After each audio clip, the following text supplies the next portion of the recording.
Hi there. Welcome to Dreamy Histories channel. Tonight, we're stepping into a dimly lit medieval bedchamber where you can smell the rushes on the floor and feel the scratchy wool blankets against your skin.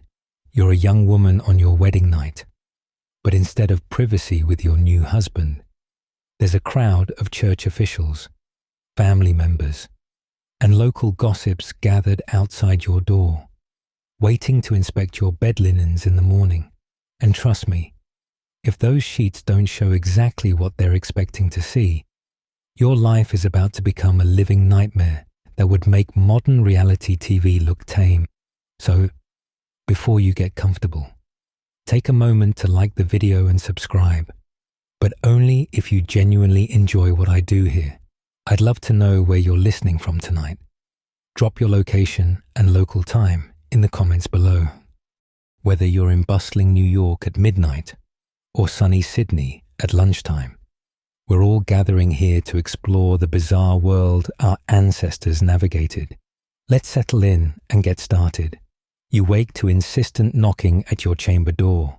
Your new husband groans beside you as daylight streams through the narrow window. The wedding night is over, but the real ordeal is just beginning. Your mother-in-law pushes through the door, followed by the parish priest, his assistant, and several female relatives you barely recognize. They're not here to bring breakfast. Time for the inspection, your mother-in-law announces, yanking back the covers with the efficiency of someone who's done this before.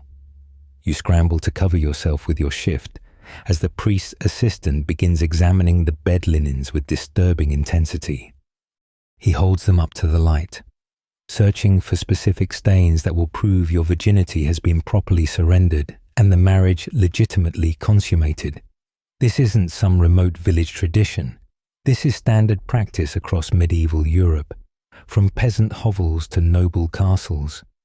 The morning after sheet inspection is as much a part of marriage as exchanging vows. The church has very specific requirements about what constitutes a valid marriage.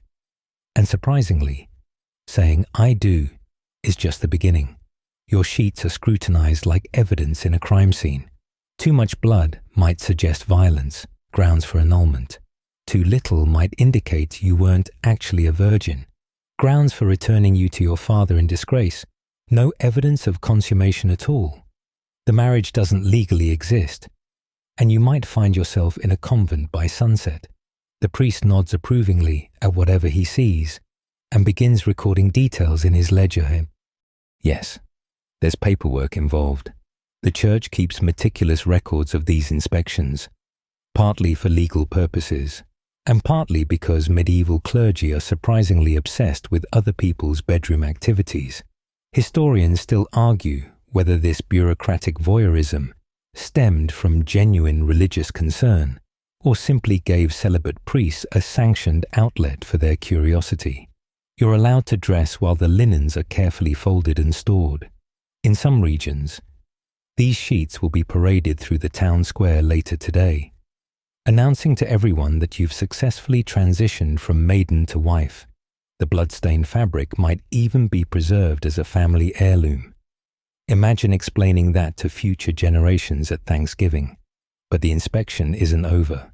The priest needs to question you both separately about the specifics of last night's activities. Did you pray together first? You better say yes. And did you engage in any unnatural acts? You better say no. Was the consummation completed in the proper position, facing each other, with no unnecessary pleasure involved? The interrogation is so detailed that you wonder if the priest is taking notes for a manual. Your husband is asked whether you showed appropriate maiden modesty or if you seemed suspiciously knowledgeable. Meanwhile, you're questioned about whether he treated you with husbandly authority or showed any signs of being bewitched. One wrong answer, and you could both be doing penance for weeks. The mainstream historical fact here is that these inspections were legally binding. A marriage without proper consummation could be dissolved, leaving women particularly vulnerable since they'd lost their virginity but gained no legal protection. The quirky tidbit? Some wealthy families hired professional sheet stainers who would discreetly ensure the linens showed appropriate evidence, especially if the bride's virginity was questionable or the groom suffered from wedding night performance anxiety. As the inspection committee finally leaves, you slump against the wall, exhausted. Your marriage is now official in the eyes of God and law. But this is just the beginning of the church's intimate involvement in your personal life. Tomorrow, you'll learn about the extensive calendar of days when marital relations are forbidden.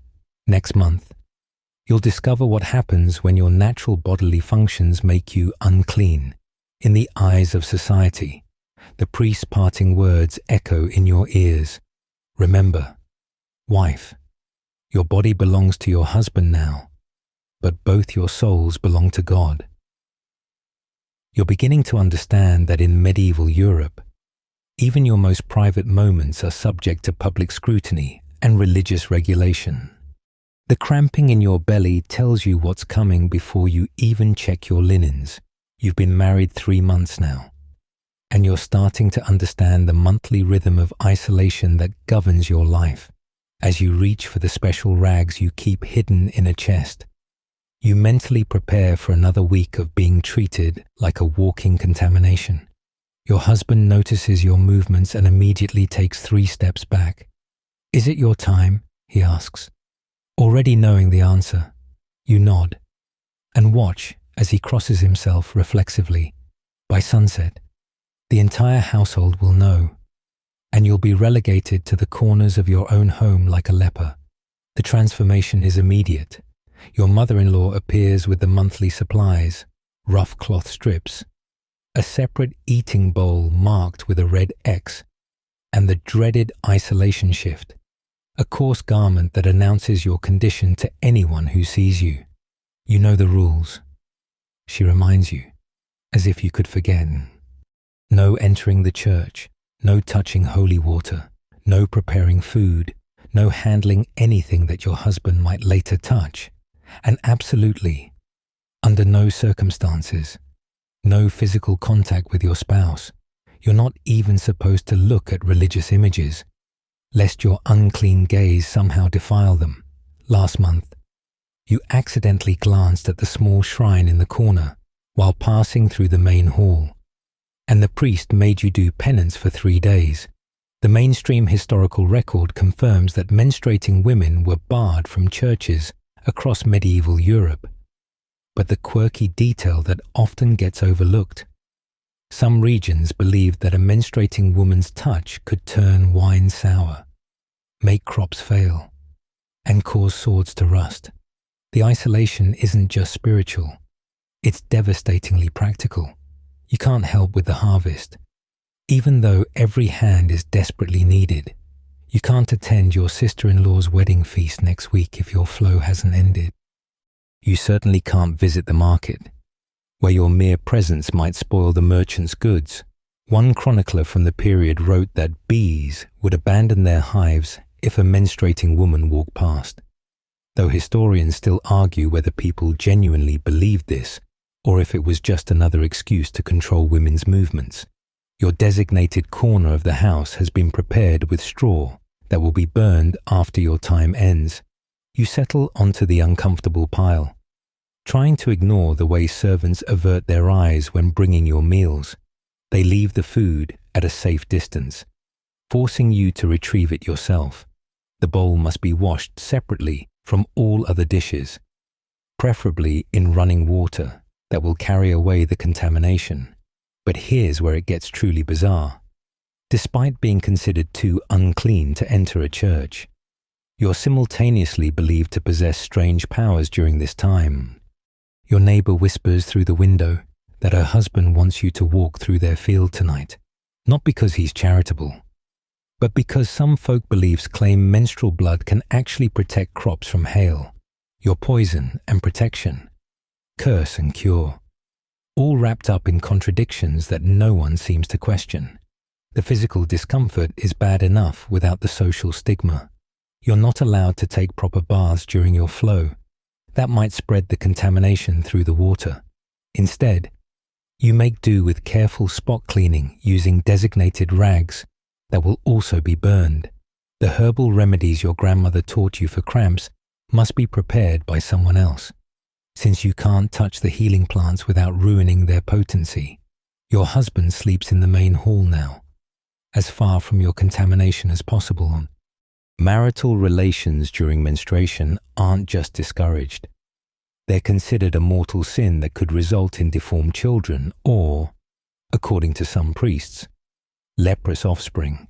One medical text from the period claims that children conceived during menstruation would be red-haired, which apparently was considered evidence of their cursed origin. You've always wondered about your red-headed cousin Thomas. The loneliness is perhaps the worst part. Other women going through their time are equally isolated, so there's no communal support.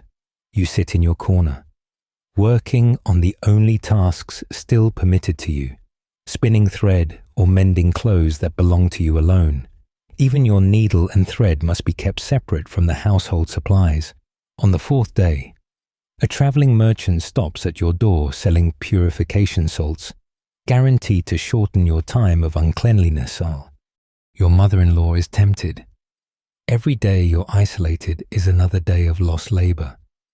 But the priest has warned against such remedies. Trying to interfere with God's punishment for Eve's sin could bring worse consequences than a few days of isolation.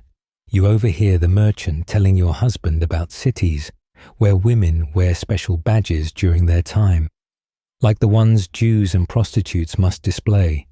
The idea horrifies you, but your husband seems thoughtful. At least then we'd know who to avoid at the market. He muses, and your heart sinks a little further. As night falls on your fifth day of isolation, you feel the flow lessening. Tomorrow, perhaps, you can begin the purification rituals that will allow you back into society. First, the burning of all contaminated materials. Then, a confession to the priest about any impure thoughts you had during isolations. Finally, a blessing with holy water, administered from a distance. Of course, just in case any contamination lingers, you curl up on your straw pile, counting the days until this happens again. Every month, like clockwork, you'll transform from wife and helpmate into a source of spiritual danger. Your body's natural rhythm has become a prison, and there's no escape except the eventual blessing of pregnancy, which brings its own set of bizarre restrictions and dangers. The midwife's face tells you everything before she opens her mouth. Your labor has been going on for 2 days now, and the baby isn't coming.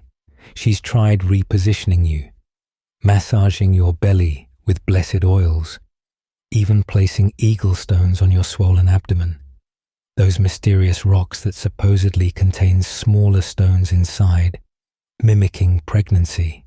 Nothing works. Now she's eyeing the small leather pouch your mother-in-law keeps locked in a chest, the one containing herbal remedies that could ease your agony. Don't even think about it, your mother-in-law hisses, catching the midwife's glance. Would you have her burned for witchcraft? The pain is God's will. You bite down on the leather strap between your teeth, another contraction ripping through your body. The church's position is crystal clear. Labor pain is your punishment for Eve's sin in the Garden of Eden. To deliberately avoid or lessen this divine sentence is to defy God himself. The fact that you're potentially dying seems less important than maintaining theological correctness. The room is stifling with the heat of too many bodies and not enough air. Your sister holds your left hand while praying to Saint Margaret, patron of childbirth. Your mother-in-law clutches your right hand while invoking Saint Anne. The midwife has positioned you on the birthing stool, its crescent-shaped seat supposedly allowing gravity to help, though right now it just feels like torture. Around your neck hangs a scroll with prayers written by the priest. The parchment has been wrapped around the local church's bells and blessed repeatedly. Though you're starting to doubt its effectiveness, What you wouldn't give for those forbidden herbs right now, just a sip of willow bark tea or a dose of poppy extract. But the mainstream historical records are full of women accused of witchcraft for less. In some regions, even suggesting pain relief during childbirth could land you before an ecclesiastical court, the quirky detail that rarely makes it into history books. Some desperate women would bite down on lead musket balls during labor, slowly poisoning themselves but achieving a mild numbing effect from the lead exposure. The midwife tries another approach, pulling out her collection of childbirth amulets. There's a piece of jasper to prevent hemorrhaging, a magnet to draw the baby out, and, most disturbing, a strip of snakeskin to wrap around your thigh. Snakes give birth easily, she explains, as if this makes perfect sense. You're beyond caring about logic at this point. Your screams have attracted attention from the street. Through your pain-hazed awareness, you hear neighbors gathering outside, some praying, others gossiping about whether you'll survive. One helpful soul shouts that you should confess all your sins. Apparently, hidden transgressions can block the birth canal.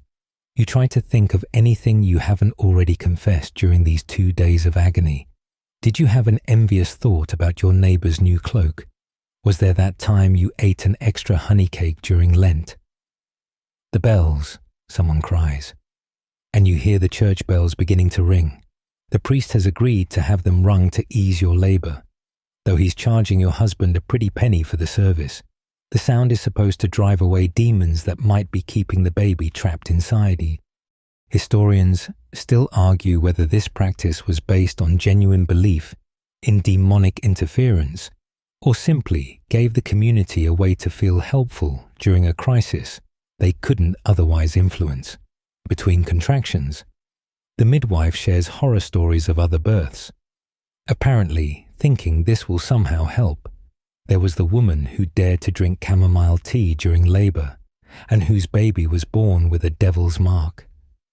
Another who accepted a mysterious powder from a traveling wise woman and delivered safely, only to be burned as a witch 6 months later when her neighbor's cow died. The message is clear: suffer righteously or risk your soul. Your mother brings out the family's prized possession, a girdle supposedly worn by the Virgin Mary during Christ's birth. It's made of silk and costs a fortune to rent from the nearby abbey. The monks swear it has eased the labor of countless noble women, though you notice they don't mention how many still died. The girdle is wrapped around your enormous belly, the Latin prayers embroidered on it pressing into your skin. Suddenly, the midwife's expression changes. The baby is turning, she announces, her hands working frantically. This is the moment of highest danger. If she manipulates too skillfully, she might be accused of using supernatural knowledge. If she doesn't do enough and you die, she'll be blamed for incompetence.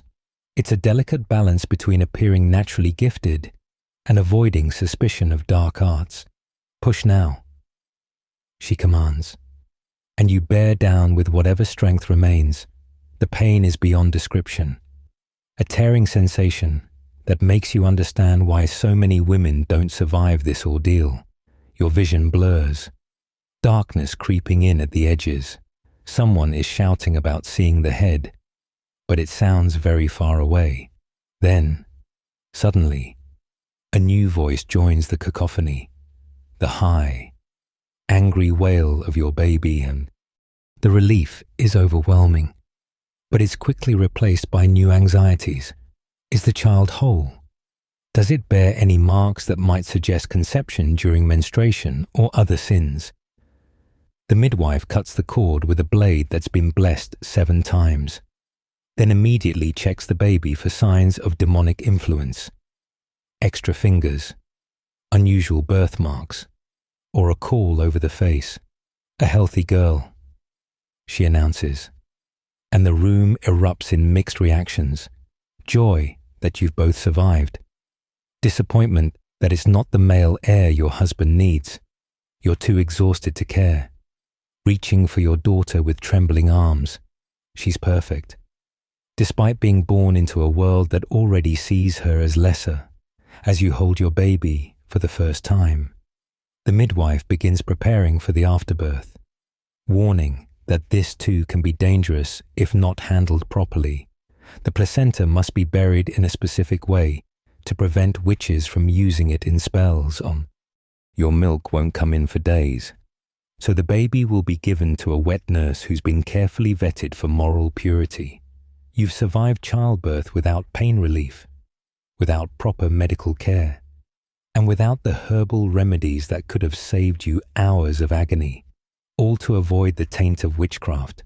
As you drift toward unconsciousness, you wonder if your daughter will face the same ordeal someday, or if the world might change by then, but that seems as unlikely as surviving another birth like this one. The physician arrives at your father's house with an entourage of assistants carrying mysterious instruments and bottles. You've been summoned for the most humiliating examination of your life, a virginity test. Your betrothed's family has requested proof of your purity before finalizing the marriage contract. And in medieval Europe, that means submitting to tests that would make modern medical ethics boards faint, and you're led to a private chamber where 3 matronly women wait alongside the physician. These are the honest matrons required as witnesses, because even virginity testing has bureaucratic requirements. Your mother squeezes your hand before leaving. She's not allowed to stay, lest she somehow interfere with the results. You're alone with strangers who are about to probe your most intimate secrets using methods that range from bizarrely unscientific to downright dangerous. First, the urine examination. The physician announces. Producing a glass flask, you're instructed to provide a sample, which he'll analyze with the confidence of someone who believes human waste reveals everything from personality traits to sexual history. He holds the flask up to the light, swirling it like a wine connoisseur. Clear and pale, he mutters, making notes, consistent with virginal status. And the mainstream historical fact is that uroscopy, examining urine, was considered the height of medieval medical diagnosis. Physicians claimed they could determine pregnancy, disease, and yes, virginity, all from the color, clarity, and smell of urine, the quirky detail rarely mentioned. Some physicians would actually taste the urine, believing that virginal urine had a distinctly different flavor from that of sexually active women. You're grateful this particular doctor seems satisfied with visual inspection. Next comes the physical examination, and your cheeks burn with shame as you're instructed to disrobe. The matrons inspect your body for telltale signs of sexual activity, the shape of your breasts, the width of your hips, even the way you walk. One woman measures the distance between your breasts with a knotted cord, comparing it to some mysterious standard that supposedly indicates purity. Another checks your neck for love bites or other marks of passion. But the truly bizarre tests are yet to come. The physician produces a pot of burning coals and sprinkles mysterious herbs over them. Breathe deeply, he instructs, positioning you over the smoke. This fumigation is supposed to have different effects on virgins versus non-virgins. If you're pure, the smoke should exit through your nose and mouth. If not, it will supposedly travel through your body and exit elsewhere. You breathe the acrid smoke, trying not to cough, wondering if seeming too comfortable with the procedure might itself be considered suspicious. The matrons are debating your responses to their questions. Did you blush appropriately when asked about marriage beds? Did you seem too knowledgeable about what happens between husband and wife?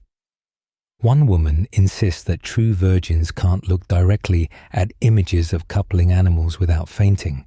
Another claims that virgins have a particular sweet scent, like fresh apples, while deflowered women smell of overripe fruit. Historians still argue whether medieval people genuinely believed these biological impossibilities, or if they were simply part of an elaborate social performance. Now for the definitive test. The physician announces. Producing a long cord made of silk, you're instructed to walk back and forth while he measures your gait.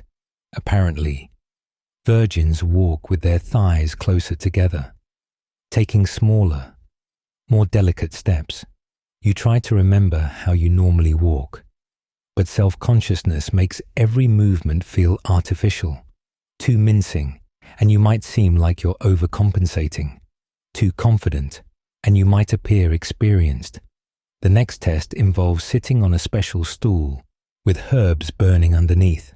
The smoke is supposed to cause different reactions in virgins, perhaps tears, perhaps sneezing, but definitely something distinct from the response of a non-virgin. You sit there, eyes watering from the smoke, wondering if crying counts as the correct virginal response, or if it just makes you look guilty. One of the matrons suggests the roasted lettuce test. Producing a wilted head of lettuce that's been cooked over coals. You're supposed to urinate on it, if you're a virgin. The lettuce will somehow revive and appear fresh again. Even the physician looks skeptical at this one, but the matron insists it's been used in her village for generations. The fact that it's never once shown a positive result doesn't seem to diminish her faith in the method. Throughout these examinations, you notice the physician making elaborate notes in Latin.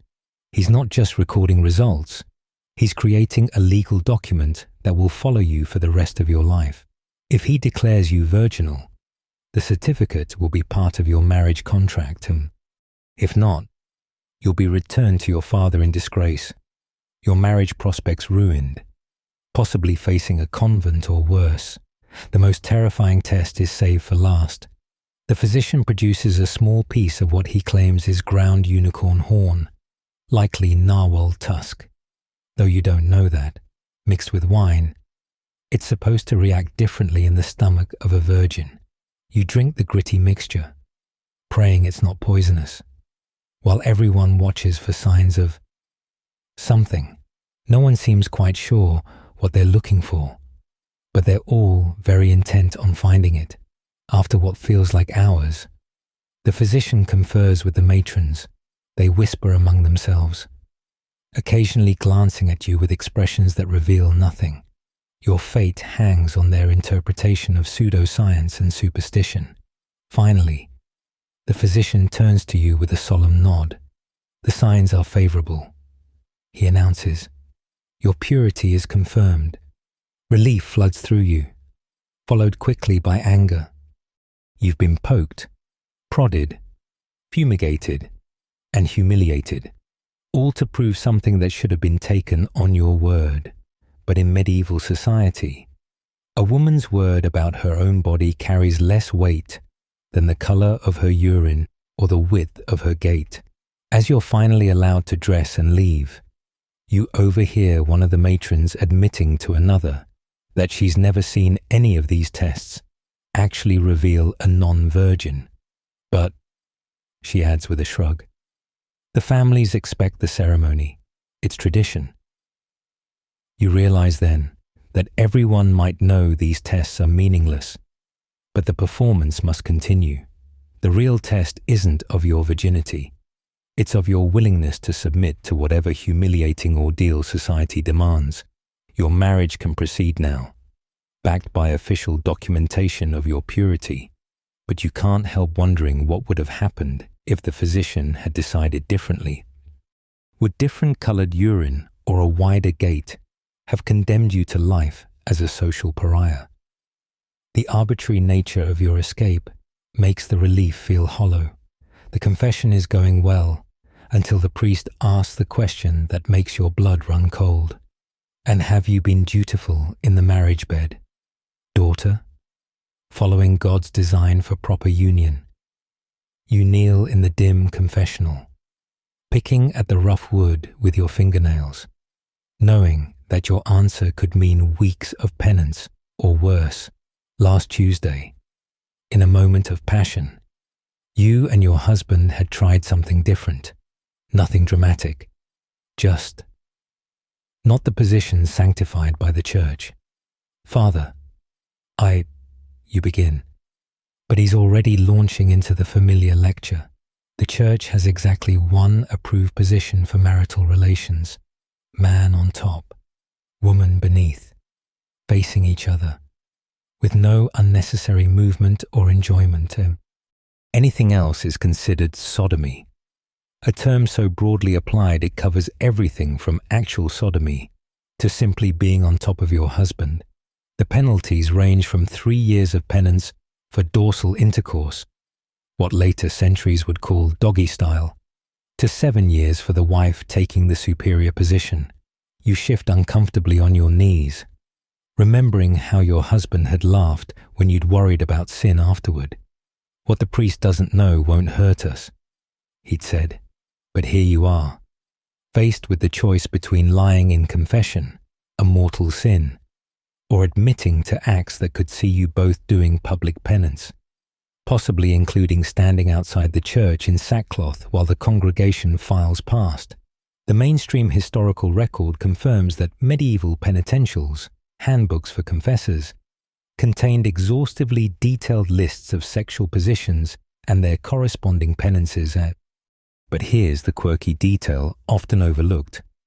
Some priests were so sheltered they didn't understand the acts they were supposed to be condemning. There are recorded instances of confused clergy accidentally teaching parishioners about positions they'd never imagined while trying to warn against them. The marital debt must be paid. The priest continues, using the church's charming term for sexual obligation, but only in the natural way established by God. He explains, for what must be the 100th time in his career, that the missionary position is the only one that reflects proper hierarchy, man above, as God intended. It also supposedly prevents excessive pleasure, which might distract from the true purpose of procreation. You mumble something about momentary weakness and accept your penance. 40 days of fasting on bread and water, plus abstinence from the marriage bed for a full month. It could be worse. Your neighbor confessed to mutual oral manipulation and hasn't been seen at Mass in 6 months.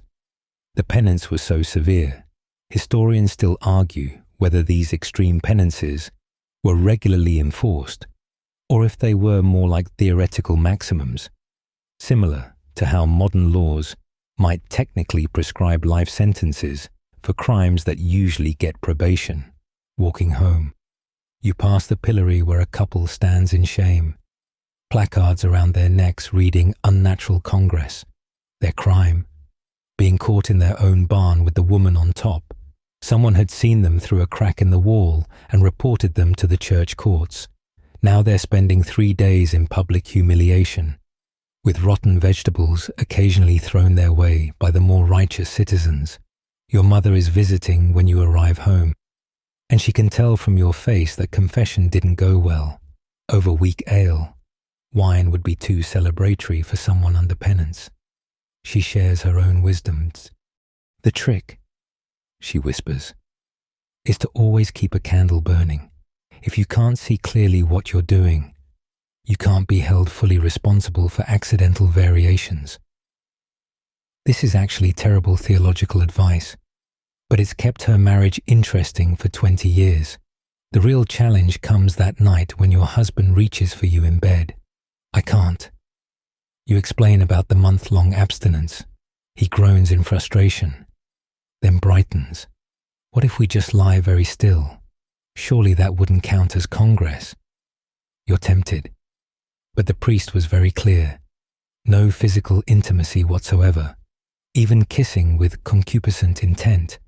Basically, any kiss that might lead somewhere is forbidden during penance. Your husband storms off to sleep in the hall, muttering about priests who've never been married, making rules for those who are. It's a common complaint. The celibate clergy's obsession with married sexuality seems inversely proportional to their actual understanding of it.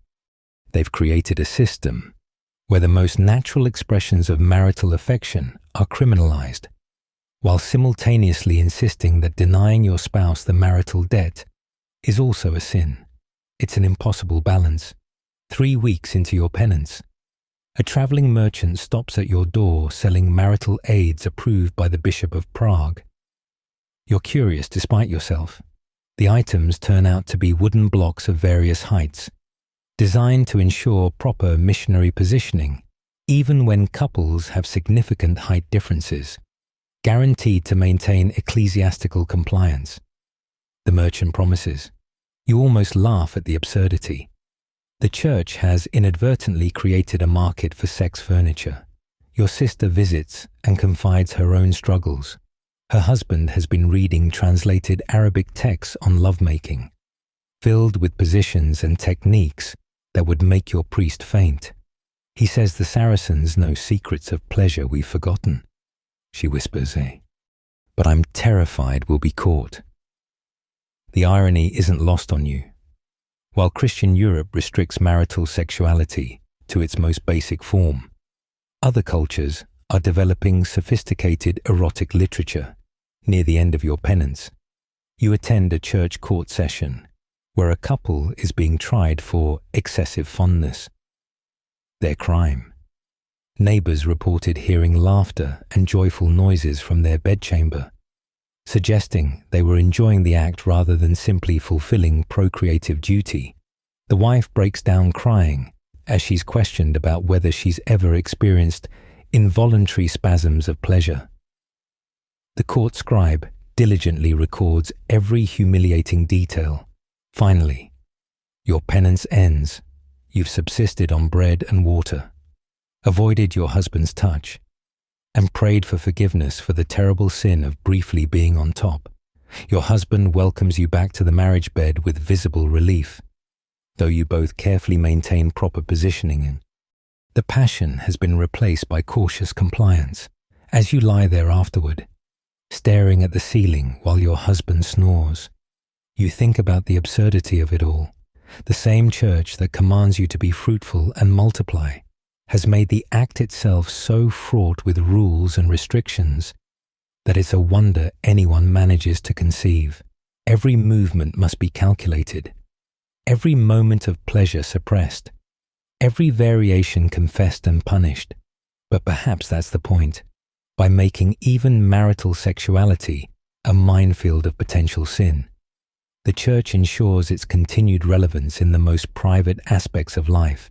You'll be back in that confessional eventually, picking at the same rough wood, admitting to some minor variation that momentarily made the act less of a duty and more of a joy, and the cycle will continue. You're marking days off on your tally stick when the realization hits you like a cold wave. It's Advent again, which means 40 days and nights of mandatory celibacy. Your husband hasn't noticed yet, still reaching for you in the pre-dawn darkness, but you push his hands away. The season of denial has begun. You whisper, and feel him deflate beside you, like a punctured wineskin. This is just the beginning of the church's incredibly complex calendar of forbidden days. By the time you account for Advent, Lent, all feast days, all fast days, Sundays, Wednesdays, Fridays, and the various saint celebrations specific to your region, you're left with fewer than 100 days a year when marital relations are actually permitted. The mathematics of medieval marriage are depressing when you really think about it. Your husband grumbles as he rolls away. Saint whoever's feast day last week, your monthly uncleanliness before that, and now Advent. At this rate, we'll be lucky to fulfill the marital debt twice before Christmas next year. He's exaggerating, but not by much. The mainstream historical fact is that the church's prohibition calendar was so extensive that following it strictly would make conception nearly impossible, which might explain why so many medieval families had children clearly conceived during forbidden periods. The real challenge isn't just abstinence, it's the constant calculation required to avoid sin. You keep a complex mental calendar. Major fasts are easy to remember. But what about the feast of St. Agatha, or the vigil before the feast of the Assumption? Each region has its own local saints to consider, and ignorance is no excuse. Your neighbor was made to do public penance last year for relations during the feast of a saint she'd never even heard of. At Mass, the priest reminds everyone about the approaching Christmas season, not with joy about Christ's birth, but with stern warnings about maintaining purity. The Holy Family remain virginal even in marriage. He thunders, "Can you not abstain for these sacred weeks?" You glance around the congregation and see the same weary resignation on every married woman's face.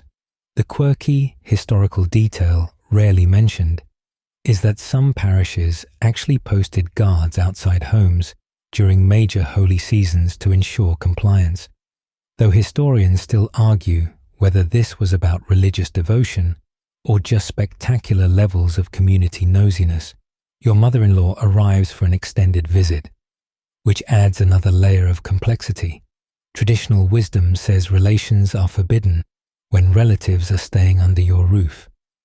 Something about the impropriety of carnal acts when family members might overhear. She'll be here through Epiphany, effectively extending your abstinence period by another 2 weeks. You catch your husband glaring at his mother over supper, clearly calculating the same timeline. The forbidden days create their own strange economy. The baker's wife whispers about herbs that supposedly quiet a man's urges during holy seasons. The traveling merchant offers blessed stones that couples can place between them in bed to prevent temptation. You even hear rumors of a priest 3 villages over who sells dispensations for marital relations during lesser feast days. Though this sounds like the kind of corruption that gets people excommunicated, during the 3rd week of Advent, you attend a wedding, always a cruel irony during forbidden seasons. The young couple looks radiantly happy during the ceremony, but you see the bride's face fall when the priest reminds them that although they're now married, they must wait until after Christmas to consummate them. 7 weeks of marriage without touching. You remember your own wedding fell during Lent, resulting in 2 months of awkward cohabitation before you could properly become husband and wife. The strain shows differently on everyone. Your husband throws himself into work, chopping enough firewood to last 3 winters. Your neighbor's husband has taken up brewing ale with suspicious enthusiasm. The blacksmith spends his evenings crafting increasingly elaborate locks for doors and chests, sublimating his frustration into twisted metal. Meanwhile, the women gather for endless sewing circles, where the conversation inevitably turns to counting days until permissions resume. In my grandmother's time, old Margaret shares while threading her needle. Couples would travel to different parishes where the feast days weren't quite aligned. A day forbidden here might be permitted 2 villages over. Everyone nods knowingly, though such calendar shopping is technically fraud against God. The desperation drives people to creative interpretations of divine law. Your sister confides a more dangerous secret. Thomas and we've been using the Greek method. It takes you a moment to understand she means coitus interruptus, strictly forbidden by the Church as spilling seed. But it allows intimacy without completion, existing in a theological grey area that couples have exploited for centuries. The penalty, if caught, is severe. But how exactly would anyone prove it? By mid-December, the tension in your household is palpable. You and your husband can barely look at each other without remembering what you're missing. Sleep becomes elusive when you're lying inches apart, but forbidden to touch. Some nights, you hear muffled sounds from neighboring houses and wonder if others are breaking the prohibition, or if you're so frustrated you're imagining sins everywhere. The feast of St. Lucy brings unexpected drama. The church court is hearing the case of a couple caught in flagrante during last year's Advent. Their defense? The wife was ill, and they'd heard that marital relations could cure certain female ailments. The priest is unsympathetic. Would you steal bread if you were hungry during a fast? He asks. The comparison seems unfair. Bread doesn't lie next to you every night. Warm and familiar and forbidden, Christmas finally arrives. But don't celebrate yet. The prohibition extends through the full 12 days of Christmas, plus the Feast of the Epiphany. Your husband has started marking days on the wall like a prisoner, each scratch representing another night of church-mandated celibacy. You're both irritable, snapping at each other over trivial things, the enforced abstinence poisoning the very relationship it's supposed to sanctify. The economic impact of these prohibitions ripples through society. Midwives note that births cluster in certain months, 9 months after the few concentrated periods when relations are permitted. Wet nurses find their services in highest demand following the post-Easter baby boom. Even merchants adjust their travel schedules, knowing that household tensions run highest during forbidden seasons. Finally, mercifully, the Christmas season ends. January 7th dawns with a different energy entirely. You wake to find your husband already awake, watching you with an intensity that makes your cheeks flush. The fast is over, he says, stating the obvious with endearing eagerness, but as you reach for each other, you both freeze. Is today the feast of St. Raymond, St. Lucian, some obscure martyr whose celebration would render your reunion sinful? I don't care anymore, your husband declares, pulling you close. If God wanted us to remember every blessed saint, he shouldn't have made so many of them. It's borderline blasphemy, but after 47 days of sleeping beside your spouse like a celibate monk, theological precision seems less important than the human connection. Later, lying in the rumpled sheets of your finally permitted reunion, you calculate the days until Lent begins. 6 weeks, maybe 7 if you're lucky. Better make them count, because soon enough, you'll be back to your tally stick, marking off another 40 days of holy frustration. The cycle never ends, just brief windows of permission punctuating long seasons of denial, all in service of a God who apparently created sexual desire just to forbid its expression. Your breasts are heavy with milk, aching for release, but the wet nurse has just taken your infant daughter for her morning feeding. You're not allowed to nurse your own child, not because you're ill or unable, but because the Church has decreed that lactating women must abstain from all marital relations. The milk that could nourish your baby has become another chain binding you to years of enforced celibacy. The logic, as explained by your priest, is that sexual activity sours breast milk, potentially poisoning innocent babies. Semen and milk cannot coexist in the same body without corruption. Therefore, nursing mothers must choose, feed their children or fulfill their marital duties, since refusing your husband is also a sin. The solution is simple. Hire a wet nurse and return to the marriage bed. Never mind that you're too poor to afford one, or that your body yearns to feed the child it created. You watch through the window as the wet nurse, a robust woman who lost her own baby to fever, cradles your daughter. The ache in your chest is both physical and emotional. Your breasts leak uselessly, staining your shift with milk that's considered too dangerous to give your child if you've been touched by your husband. The mainstream historical record shows this belief persisted across medieval Europe, but the quirky detail often overlooked is that some women would secretly nurse at night, then perform elaborate purification rituals before dawn to cleanse the milk. Your husband hasn't touched you in 6 months, not since the pregnancy became visible. First, it was the danger to the unborn child. Sexual activity could mark the baby with lustful tendencies, or, worse, create a second conception resulting in superfetation, where two babies of different ages would fight for space in the womb.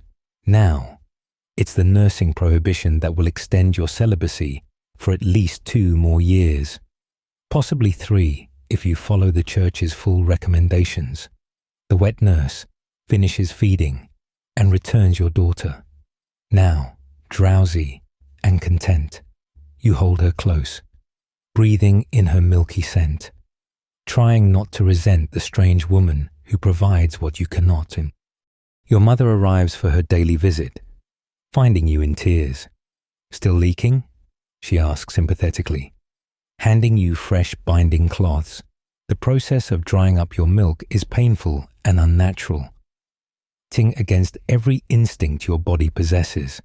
"When I had you," your mother confides, "I ignored the prohibition for 3 months, fed you myself, told your father I was still unclean from the birth." She glances around nervously, even though you're alone. "But then the priest's housekeeper saw me through the window. The penance was severe." She doesn't elaborate, but you've heard the stories.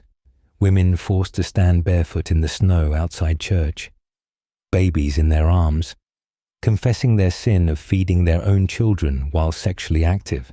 The contradictions are maddening. The church preaches that mothers who don't breastfeed lack natural affection, yet simultaneously forbids it if they want to remain proper wives. Historians still argue whether this was primarily about controlling women's sexuality, or if medieval people genuinely believed in milk corruption. The evidence suggests both. Genuine belief reinforced by convenient control mechanisms. Your sister-in-law visits, her own infant son at her breast. She's wealthy enough to thumb her nose at convention, nursing openly while maintaining relations with her husband. "What the priest doesn't know," she says with a shrug, "but you've seen how the other women look at her, whispering about the poisoned child who feeds on corrupted milk. Every childhood illness he suffers will be blamed on his mother's sin." The wet nurse drama intensifies when you discover she's been supplementing your daughter's feedings with pap, a thin gruel of bread and water that babies shouldn't receive so young. But wet nurses are in such high demand that finding another is nearly impossible, as every woman of means needs one, creating a desperate market where poor women sell their milk while their own babies subsist on inadequate substitutes. Your husband grows increasingly frustrated. One night, after too much ale, he rages about the unfairness of it all. "I pay for another woman to do what you could do for free, just so I can bed my own wife. Except you're so exhausted from the baby crying that you fall asleep the moment you lie down anyway." He's not wrong. The twisted logic has created a situation where no one wins except the wet nurse earning her coins. You try expressing your milk to relieve the pressure, but this too is fraught with superstition. Breast milk has magical properties. According to local wisdom, witches steal it for potions. Demons are attracted to its scent. You must burn any cloth stained with it, lest it be used against you. One neighbor swears her expressed milk was stolen and used to curdle all the beer at the taverns. The fact that the tavern keeper was already known for watering his ale is apparently irrelevant. During a particularly painful engorgement episode, you consider defying the prohibition entirely. What if you nursed in secret? Your husband need never know, but the guilt would eat at you, knowing you're potentially poisoning your child with corrupted milk. The church's teachings have burrowed so deep that even considering rebellion feels like risking your baby's life. Your mother-in-law offers her own solution: complete abstinence until the child is weaned. "I went 4 years without my husband's touch," she says proudly. "Each of my 5 children had pure milk."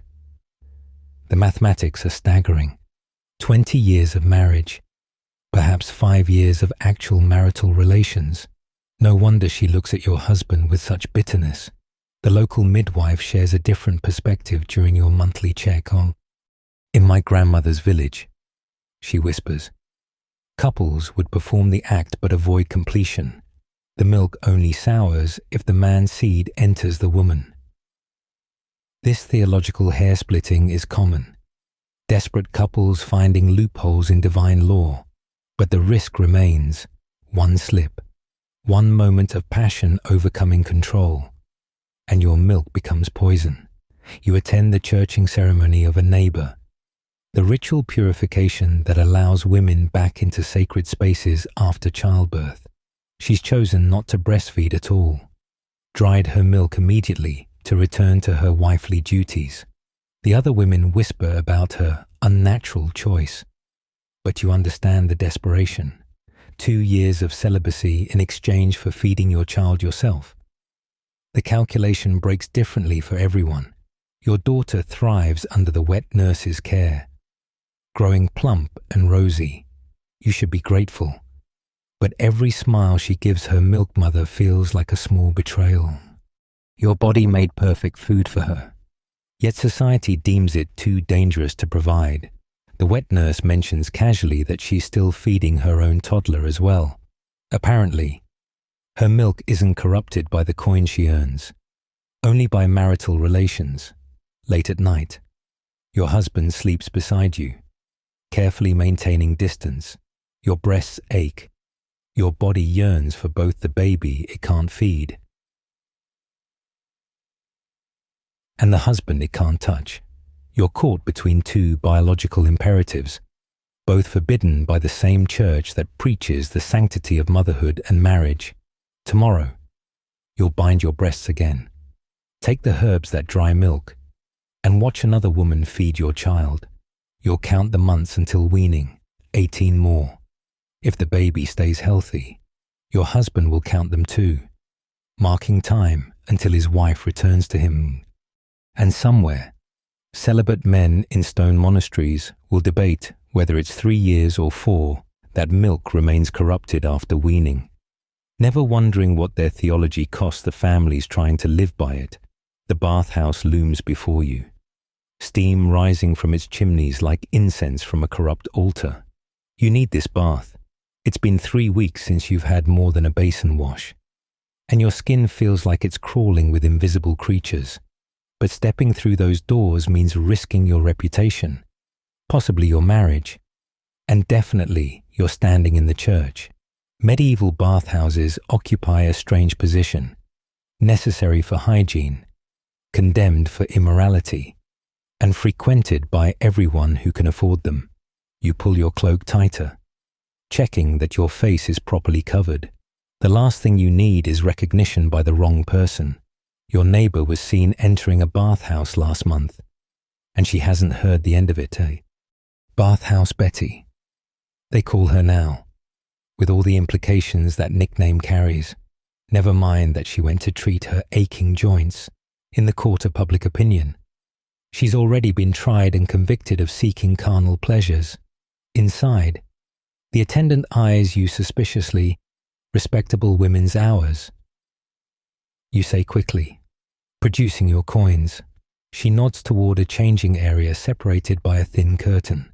The mainstream historical fact is that many bathhouses did have designated hours for women, complete with female attendants. The quirky detail often missed. Some bathhouses required married women to wear special caps or badges identifying their status, supposedly to prevent accidental seductions. The changing room is filled with women in various states of undress, all avoiding eye contact. Everyone's here for legitimate reasons. Of course, that merchant's wife soaking her swollen feet, the baker's daughter treating a persistent rash, your own excuse, recurring headaches that only steam can cure, sounds equally plausible. No one mentions the simple pleasure of being truly clean for once. You've brought your own bathing shift, a loose linen garment that covers you from neck to ankles. Going naked would be unthinkable. That's what prostitutes do. Still, even clothed bathing carries risks. The church teaches that excessive attention to bodily cleanliness indicates vanity at best, lustfulness at worst. The dirtier the body, the cleaner the soul. your priest likes to say, though you notice his own robes are always suspiciously fresh. The main bathing chamber takes your breath away. Stone pools filled with steaming water, heated by elaborate systems of pipes and furnaces. Women float in the warm water like pale ghosts in their shifts, some scrubbing with rough cloths, others simply soaking. You slide into an empty corner, sighing as the heat penetrates your aching muscles. For a moment, you forget the shame and just exist in pure physical relief. But the peace doesn't last. 2 women nearby are gossiping about a scandal in the next town. A respected matron was caught in a mixed bathing session. Men and women sharing the same pool with only their shifts for modesty. Her husband has locked her in their house.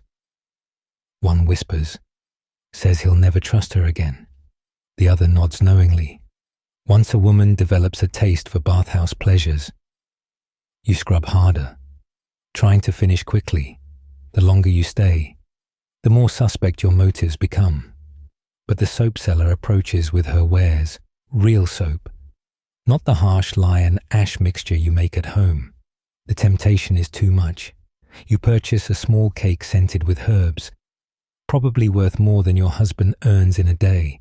The luxury feels sinful, which perhaps it is. The attendant rings a bell. Men's hours beginning soon.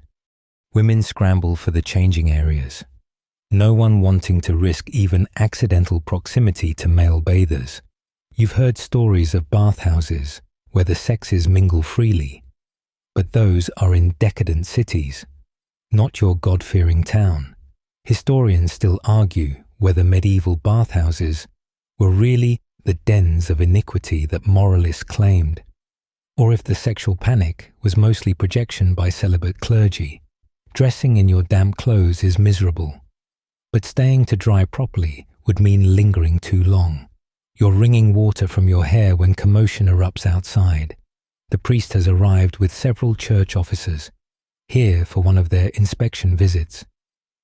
Your heart pounds as you pull your cloak's hood low. Being caught leaving a bathhouse by religious authorities is social suicide. You there? The priest points at a young woman trying to slip past. I know you. Aren't you promised to the miller's son? She nods miserably. And yet you frequent these establishments. What would your betrothed think? The public shaming continues as you edge along the wall, praying for invisibility, safe on the street. You hurry home, hair still dripping beneath your cloak. Your husband looks up as you enter. You smell different, he says suspiciously. The herb soap, of course. You babble about a new washing compound from the market. But his eyes narrow. You went to the bathhouse, didn't you? The accusation hangs between you like a blade. The fight that follows is predictable. How could you risk your reputation? What will people think? Don't you know what happens in those places? You try explaining about your headaches, the medical necessity. But he's not listening. In his mind, you've already crossed into dangerous territory. Next, you'll be wanting to paint your face and pluck your eyebrows like a whore. He spits. Your mother-in-law arrives in the middle of the argument, taking her son's side immediately. In my day, decent women bathed at home, once a season, as God intended. She launches into a lecture about the corrupting influence of warm water on female morality. Apparently, heat opens the pores and allows sin to enter. You bite your tongue to keep from asking why men's pores are apparently more resistant to theological penetration. That night, banished to sleep in the kitchen, you think about the bathhouse, not the shame or the danger, but the blissful moment of sinking into clean, hot water. Your skin still feels different, softer, cleaner, more alive. Is it really so evil to want basic hygiene? To crave the simple pleasure of being clean? You're not alone in your defiance. The next market day, you notice subtle signs among the other women. The merchant's wife has suspiciously clean hair. The blacksmith's daughter smells faintly of lavender. Even the baker's mother, who publicly denounces bathhouses as Satan's swimming pools, has the telltale glow of recently steamed skins. The conspiracy of cleanliness continues despite social censure. Your husband eventually forgives you, but with conditions: no more bathhouses, ever. You'll make do with basin washes and the occasional full bath at home. Water hauled bucket by bucket, heated over the fire, all for a lukewarm soak in a wooden tub. It's a pale imitation of the bathhouse's luxurious heat, but at least it doesn't threaten your marriage. Still, sometimes you dream of steam and scented soap. You pass the bathhouse on market days and feel its pull like a lodestone. Other women feel it too. You can see it in their furtive glances, their quickened steps past its doors.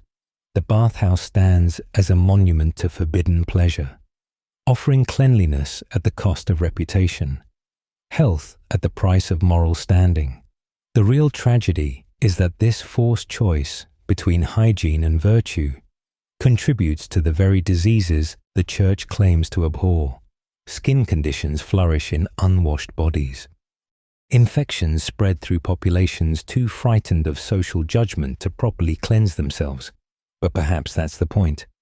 A population weakened by preventable illness is easier to control than one that feels entitled to basic comforts like regular bathing.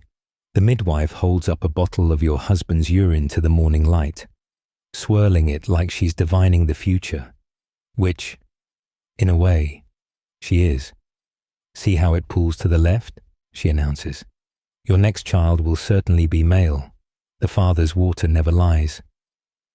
You nod as if this makes perfect sense, even though your last 3 pregnancies proved her predictions spectacularly wrong. But in medieval Europe, conception theories are less about accuracy and more about giving desperate couples the illusion of control.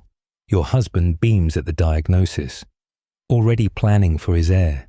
Never mind that the midwife said the same thing before your daughters were born. This time will be different, because you're following all the rules. Conception on a dry night. Moisture creates females. In the missionary position, anything else risks deformity. After eating hot foods, cold foods produce girls. And definitely not during your monthly courses. That way lies madness and monsters. The real challenge is timing, not just avoiding the forbidden days. You've become expert at that calendar, but hitting the precise moments when conception of a male child is most likely after the full moon but before the quarter waning. Your mother-in-law instructs, and makes sure his right testicle hangs lower that night.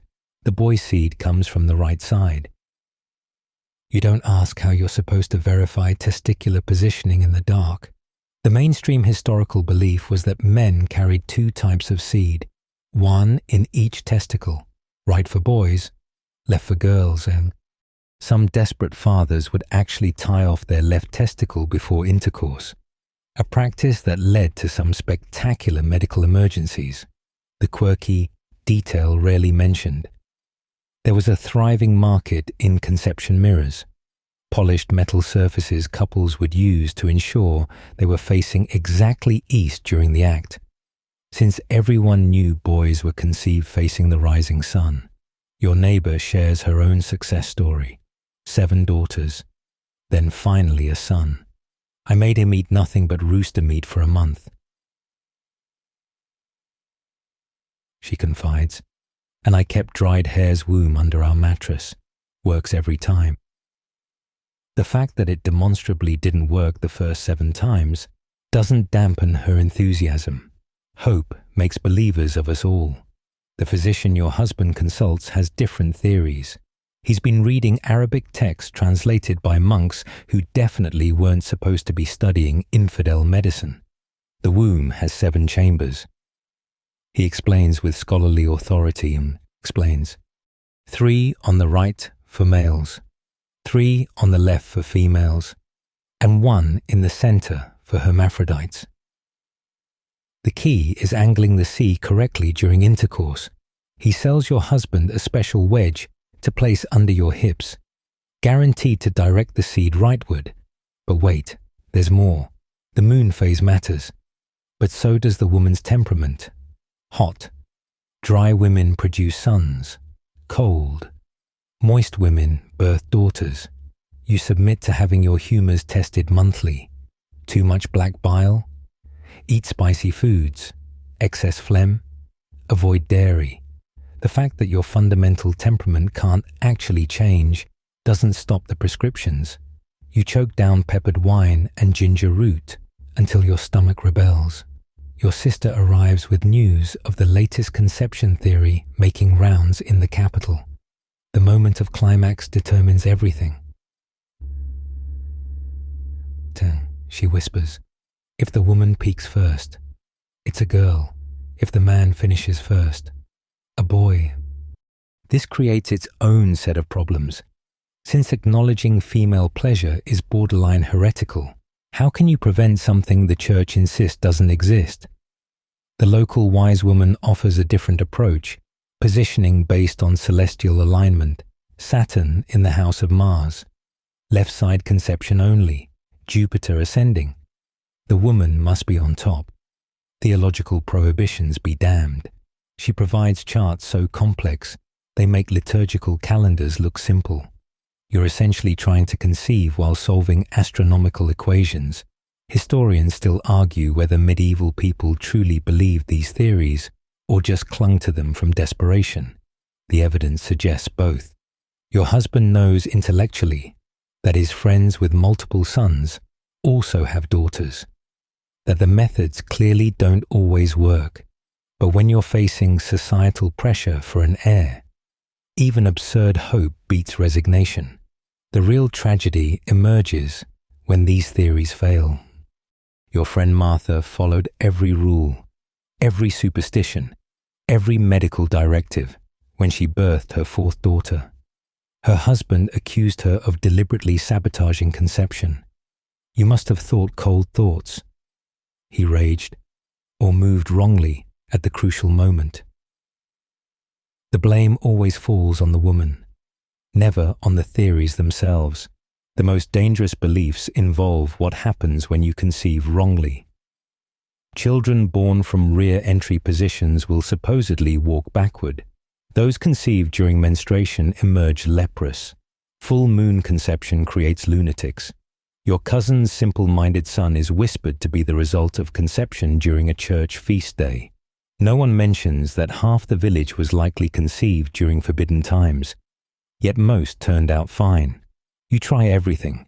Diet modifications that leave you weak and nauseated.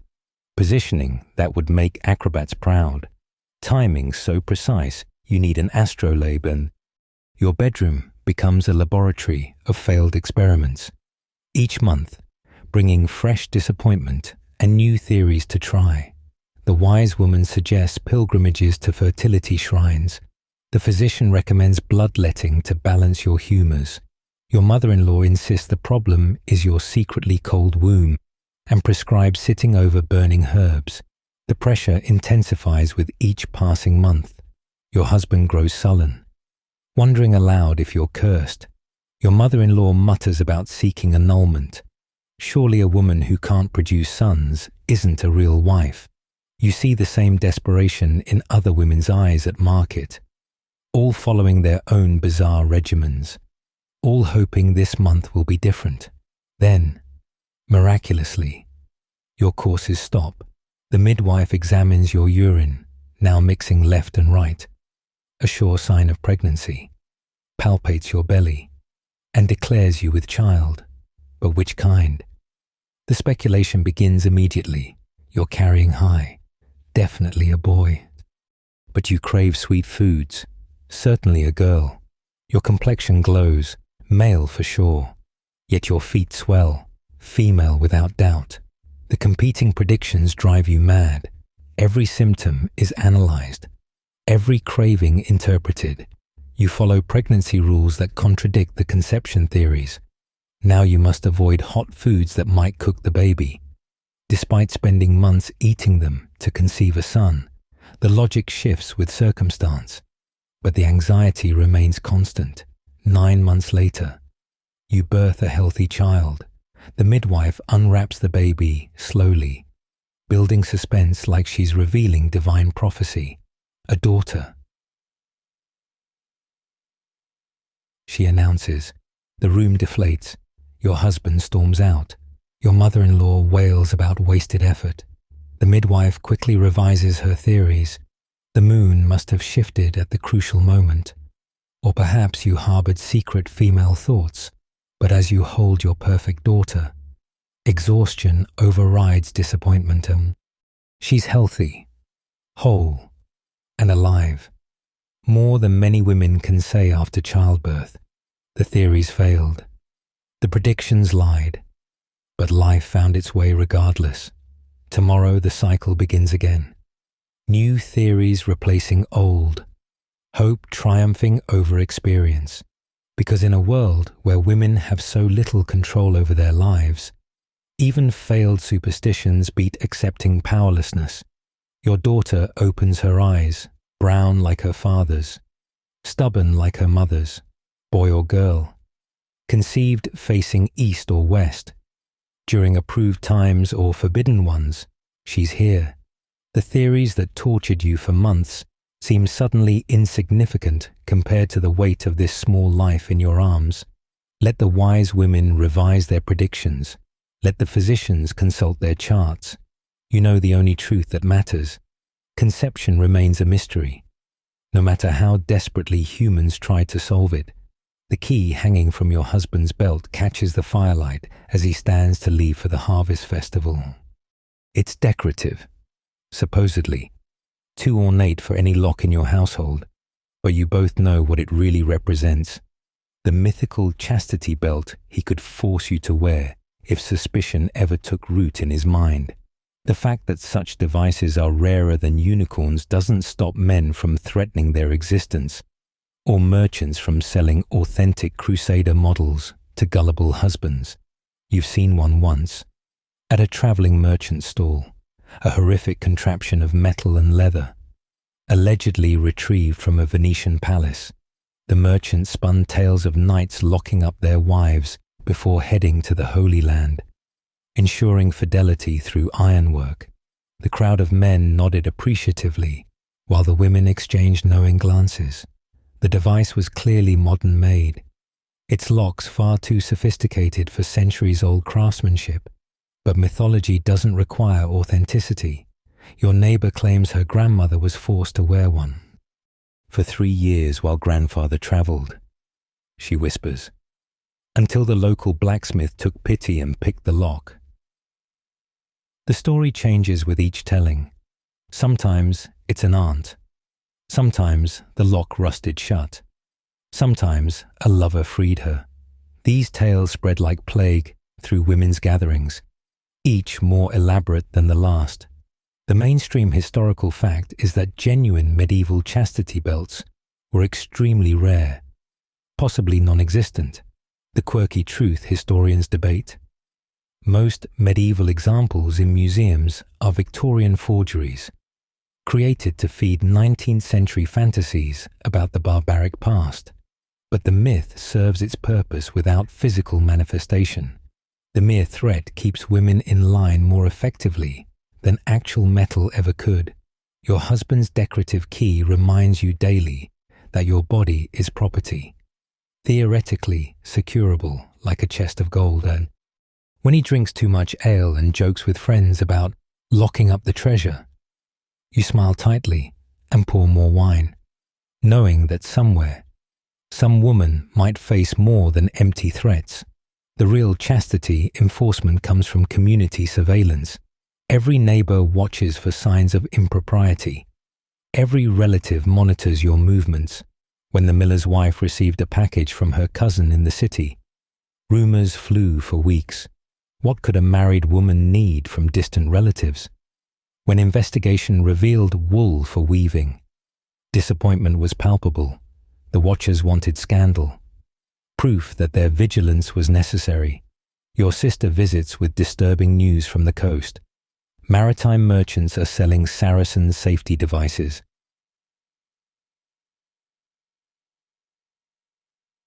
she reports. Iron underwear blessed by bishops. The Church's position on such devices wavers between endorsement and horror.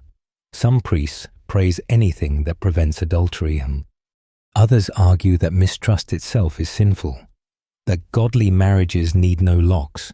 The theological debate rages while merchants profit from uncertainty. You attend a wedding feast where the entertainment takes an unexpected turn. A traveling minstrel sings a comic ballad about a jealous husband who locks his wife in iron drawers, only to lose the key. The wife, resourceful, convinces the locksmith she's been cursed by witches and needs immediate freedom. The song ends with the husband returning to find his wife technically faithful, but running the local tavern. Having discovered her head for business while he travelled, the men laugh uneasily. The women memorize every verse. The conversation turns, as it always does, to real and rumoured restraints. The silk merchant's wife speaks of Eastern harems where women are guarded by eunuchs. At least there you have company in captivity. She observes, the baker's daughter mentions convents where noble girls are sent to ensure virginity until marriage arrangements are finalized. Stone walls work better than iron belts. Everyone agrees. Your mother-in-law, predictably, supports stronger measures. In my youth, women understood their place without needing locks. She glares meaningfully at you. Now they read, they trade, they travel. No wonder men seek iron insurance. The irony that she herself runs the household finances with iron fist efficiency is lost on her. Historical records show women like her publicly supporting restrictions while privately wielding considerable power were common throughout the medieval period. The myth manifests in smaller cruelties. Your husband insists on accompanying you to market, claiming protection but ensuring surveillance. Your cousin's husband forbids her from confession with young priests, fearing intimate conversation might lead elsewhere. Your neighbour hasn't left her home unaccompanied in 3 years. Her husband's jealousy more effective than any lock. These invisible belts constrain more lives than metal ever could.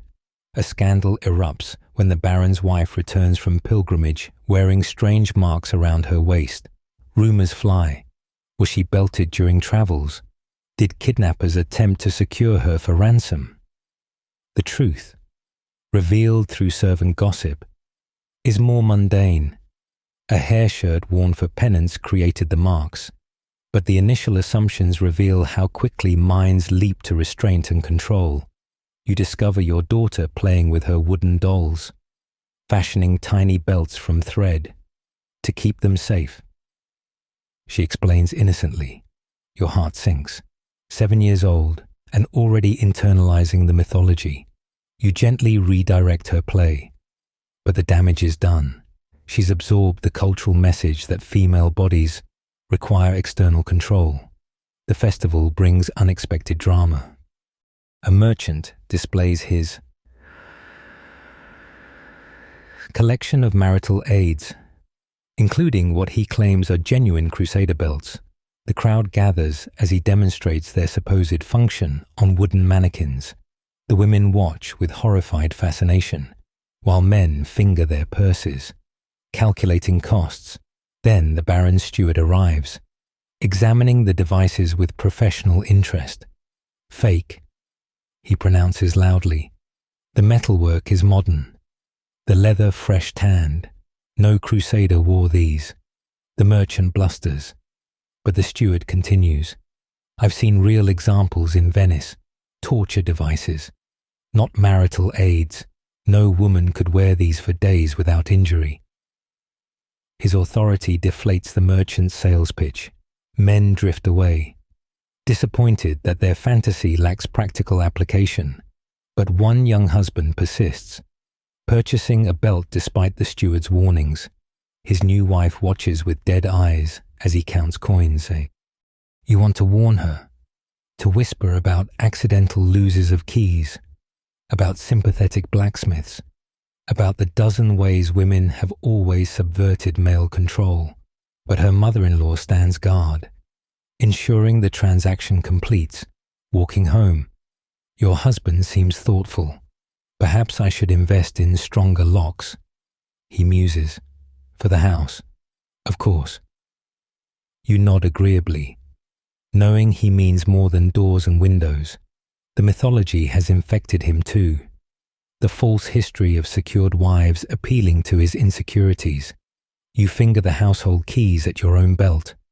The pantry, the storeroom, the chest of winter clothes, real power, disguised as domestic duty. That night, you dream of iron flowers blooming between your legs, of keys that unlock nothing, of merchants selling fear disguised as love. You wake to find your husband's decorative key has left marks on your hip, where you rolled against it in sleep. The irony is perfect. Injured by the symbol of a restraint that barely exists, wounded by mythology rather than metal, the truth historians will debate centuries later is already clear to you. Chastity belts are unnecessary when entire societies function as restraints. Why lock one woman when you can lock them all with shame, economics, and theology?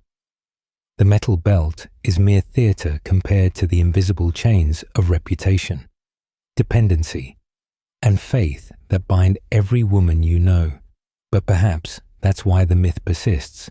It's easier to imagine oppression as a removable device, something that could be unlocked with the right key, rather than acknowledging the intangible prison bars that surround you. A metal belt could theoretically be picked, broken, or discarded. The bonds of social expectation, religious doctrine, and economic powerlessness. Those are forged from sterner stuff than any medieval blacksmith could produce. The funeral bells have barely stopped ringing when your mother-in-law corners you in the kitchen.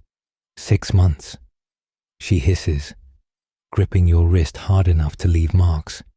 You wait 6 months before even thinking about another husband, or I'll personally drag you before the church court for suspicion of murder. Your husband's body isn't even cold in the ground, and already you're navigating the impossible mathematics of widowhood. Too soon, and you're a suspected killer. Too long, and you're a suspected witch. You're wearing the rough wool of mourning, the fabric scratching against skin already raw from grief. The house feels empty without his snoring, his complaints, his occasional tenderness. But sentiment is a luxury widows can't afford. You have 3 children to feed, debts to pay, and a narrow window of time before society decides you're either too dangerous or too worthless to remarry. The neighbors watch your every move like hawks circling carrion. When you smile at the baker while buying bread, whispers start. Unseemly joy for a grieving widow. When you weep at the grave, different whispers, excessive sorrow, perhaps guilt. There's no correct way to grieve that satisfies everyone. The mainstream historical record shows widows occupied one of the most precarious positions in medieval society, technically independent, but practically vulnerable, legally empowered but socially suspect. Your late husband's brother arrives within days, inventorying property that might become his if you misstep. He examines the account books, questions the servants, even counts the chickens, just ensuring my brother's legacy is protected. He says, but you both know he's waiting for an excuse to claim everything. The law gives widows certain rights, but enforcement depends on social standing you're rapidly losing.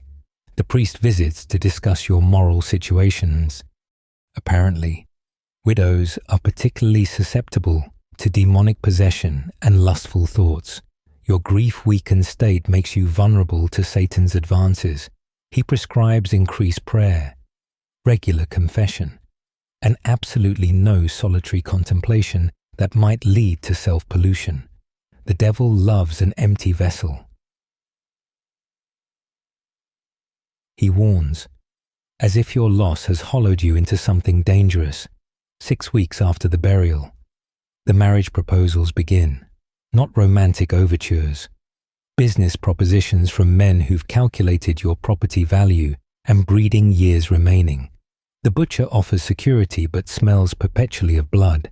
The merchant promises comfort but already has 3 suspicious dead wives. The farmer needs a mother for his 7 children and barely glances at your face during negotiations. Romance is for first marriages. Widow unions are corporate mergers, but wait too long, and different problems emerge. And your friend Marjorie waited 2 years after her husband's death, focusing on raising her children and managing his pottery business. The whispers started slowly. Why wasn't she seeking male protection? What unnatural appetites kept her content alone? When her hair began graying and her courses grew irregular, the accusations escalated. Witch, they called her, pointing to her independence as evidence. She remarried hastily to escape burning, choosing a drunk who beats her but provides social legitimacy, the quirky historical detail often overlooked. Some widows deliberately cultivated reputations for madness to avoid both remarriage and witch accusations, talking to dead husbands, wearing clothes backward, keeping irregular hours. All could mark you as touched by grief rather than touched by Satan.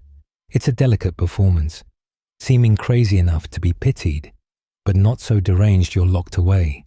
Your children complicate everything. Too much affection marks you as an unnatural mother focusing inappropriate attention on offspring. Too little suggests the coldness that might have killed your husband. You must display exactly the right amount of maternal care, enough to seem proper. Not so much that you're suspected of using them as husband substitutes. The tightrope grows thinner daily. The economic realities bite hard. Your husband's guild membership died with him, so you can't continue his trade. The small property you inherited requires male management. According to law, you're educated enough to keep accounts, but forbidden from signing contracts without male oversight. Every transaction requires negotiating with men who see your vulnerability as opportunity. The baker extends credit, but expects gratitude.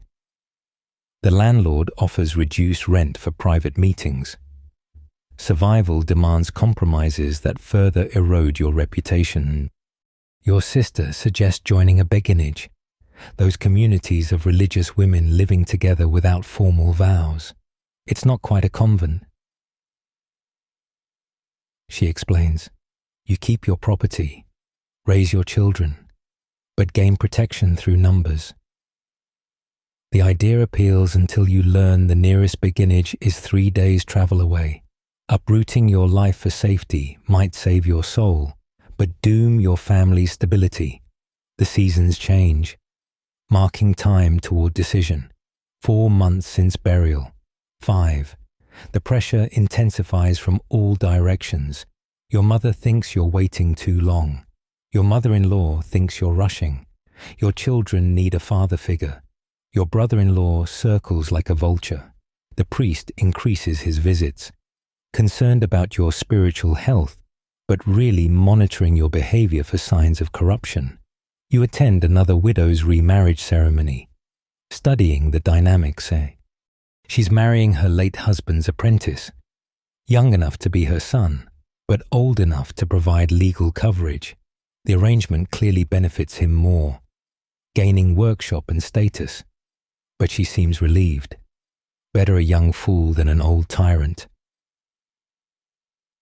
She whispers during the feast, at least I can train this one properly.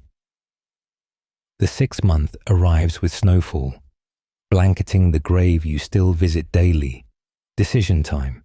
The butcher has increased his offer, adding promises about your children's education. The merchant sent gifts, practical items like flour and firewood that demonstrate his wealth while helping your immediate needs.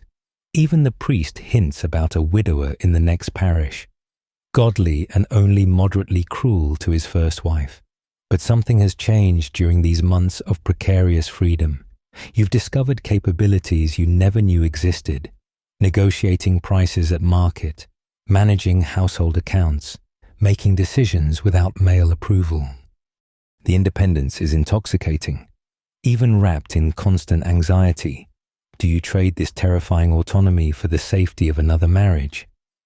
Or risk sliding toward the dangerous categories: too old, too independent, too suspicious? Your daughter watches you count coins, learning lessons you never intended to teach. Women can survive alone. Temporarily, women can think, plan, even thrive briefly. But society has strict time limits on female independence. Use it too long, and it transforms from admirable resilience to threatening deviance. The calendar becomes your enemy. Each day simultaneously too soon and too late. The night before announcing your decision. You dream of your late husband. Not romantic fantasy, but practical conversation. The butcher's solid. His spectre advises. Boring, but safe.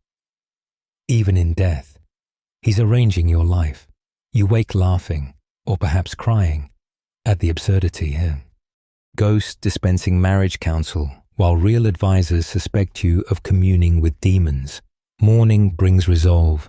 You'll remarry, not for love or lust, but for the mundane freedom that comes with social acceptability. The butcher will get a wife.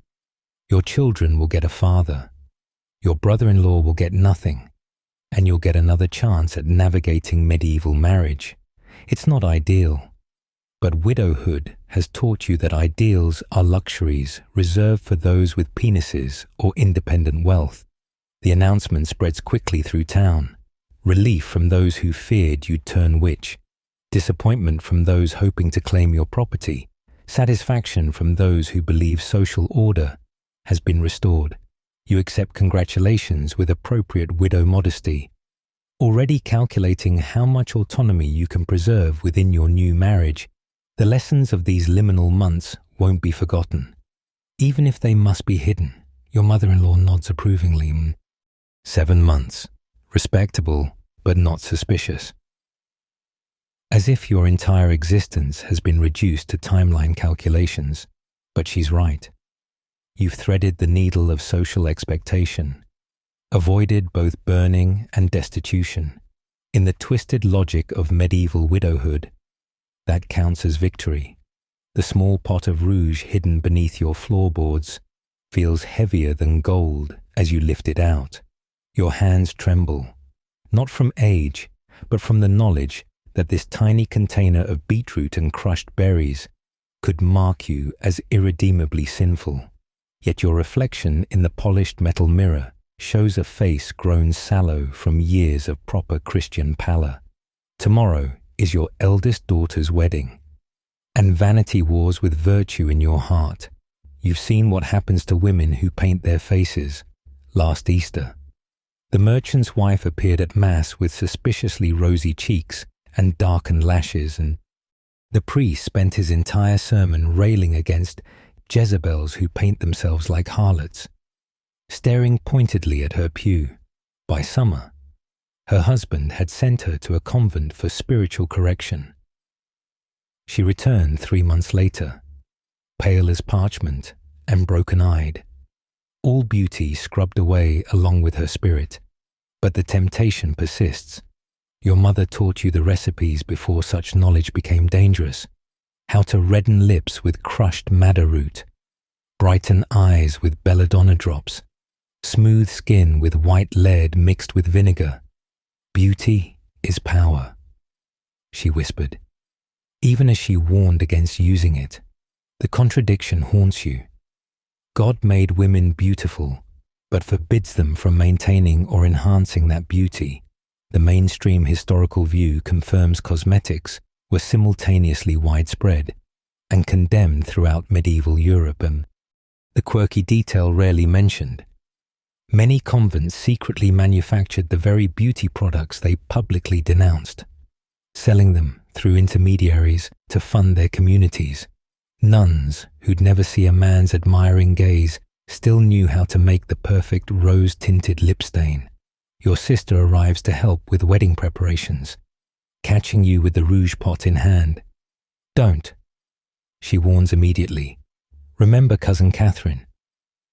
You remember too well, Catherine, who dared to pluck her eyebrows into fashionable arches and whiten her skin with lead paste. When her baby was born with a birthmark, everyone blamed her vanity. God marks the children of painted women, they said, ignoring that unpainted women birthed marked babies too. The church's position is unequivocal. Altering God's creation is blasphemy. Attempting to improve on divine handiwork shows dangerous pride and, worse, beautification exists solely to inspire lust in men, making decorated women responsible for male sin. Your priest loves, quoting Tertullian, the desire to please by outward charms, which we know naturally invite lust, does not spring from a sound conscience. Yet the same church that condemns facial painting praises beautiful virgin martyrs, describes the Virgin Mary in terms of physical perfection, and decorates its altars with jeweled, painted statues. The hypocrisy stings as you replace the rouge pot in its hiding place. Carved saints can wear painted cheeks, but living women must embrace decrepitude as proof of holiness. At market, you notice the signs of secret beautification everywhere once you start looking. The baker's daughter's suspiciously bright eyes, belladonna. Definitely. The blacksmith's wife's even complexion, white lead beneath a veil of virtue. Even the priest's housekeeper shows telltale signs of plucked hairline, though everyone pretends not to notice. The entire town participates in an elaborate performance where women secretly beautify, while publicly denouncing vanity. Your daughter visits for dress fittings, glowing with youth that needs no enhancement. Mother, you look tired. She observes innocently. You are tired. Tired of watching beauty fade. Tired of pretending deterioration equals godliness.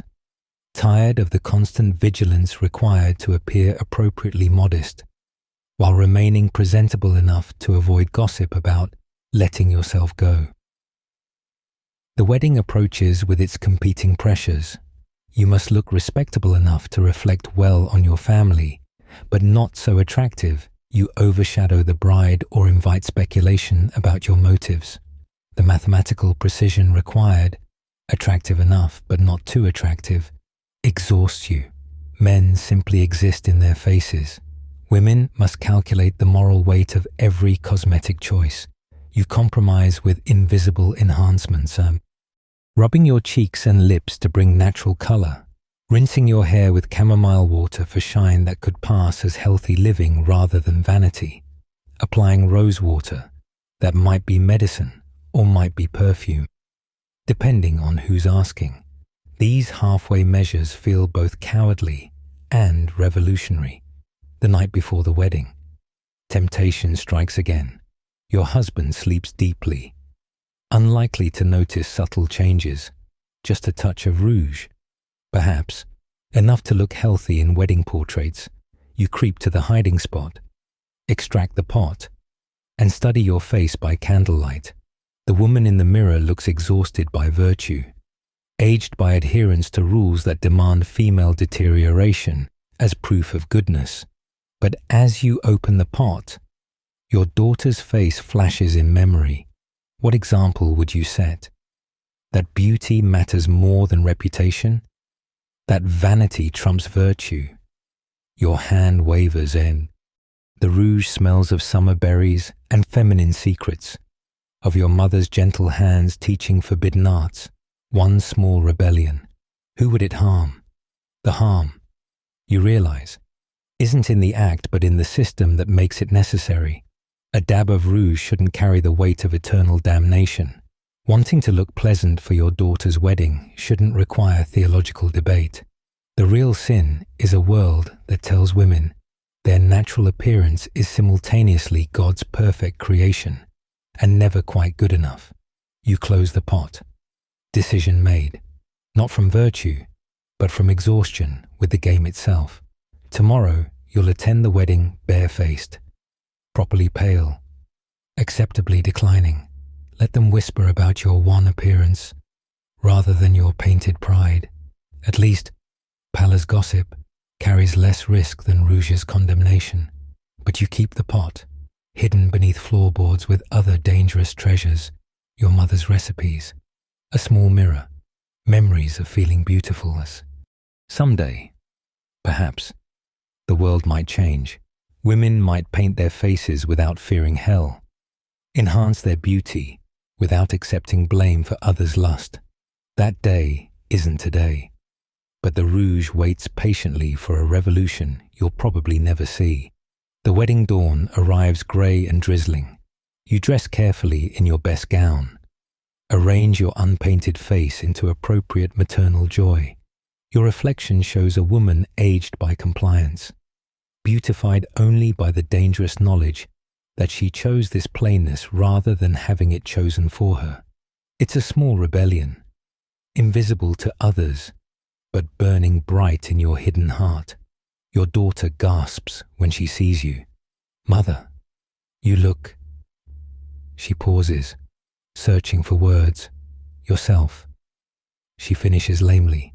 Yes, you think, exactly myself, unpainted, unenhanced, unashamed, not because God demands it or society expects it, but because you're tired of performing beauty or its absence for anyone's judgment but your own. The ceremony proceeds with typical medieval grandeur. You sit in your assigned place, watching your painted saints on the church walls, their rosy cheeks and ruby lips gleaming in candlelight. The irony isn't lost. You're surrounded by acceptable painted faces while your own remains virtuously blank. But beneath your modest veil, you smile. The rouge pot waits at home, patient as revolution, dangerous as a woman who knows she has choices. After the feast, the priest corners you.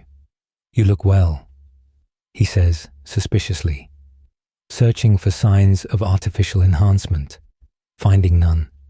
He nods approval. Modest women need no paint.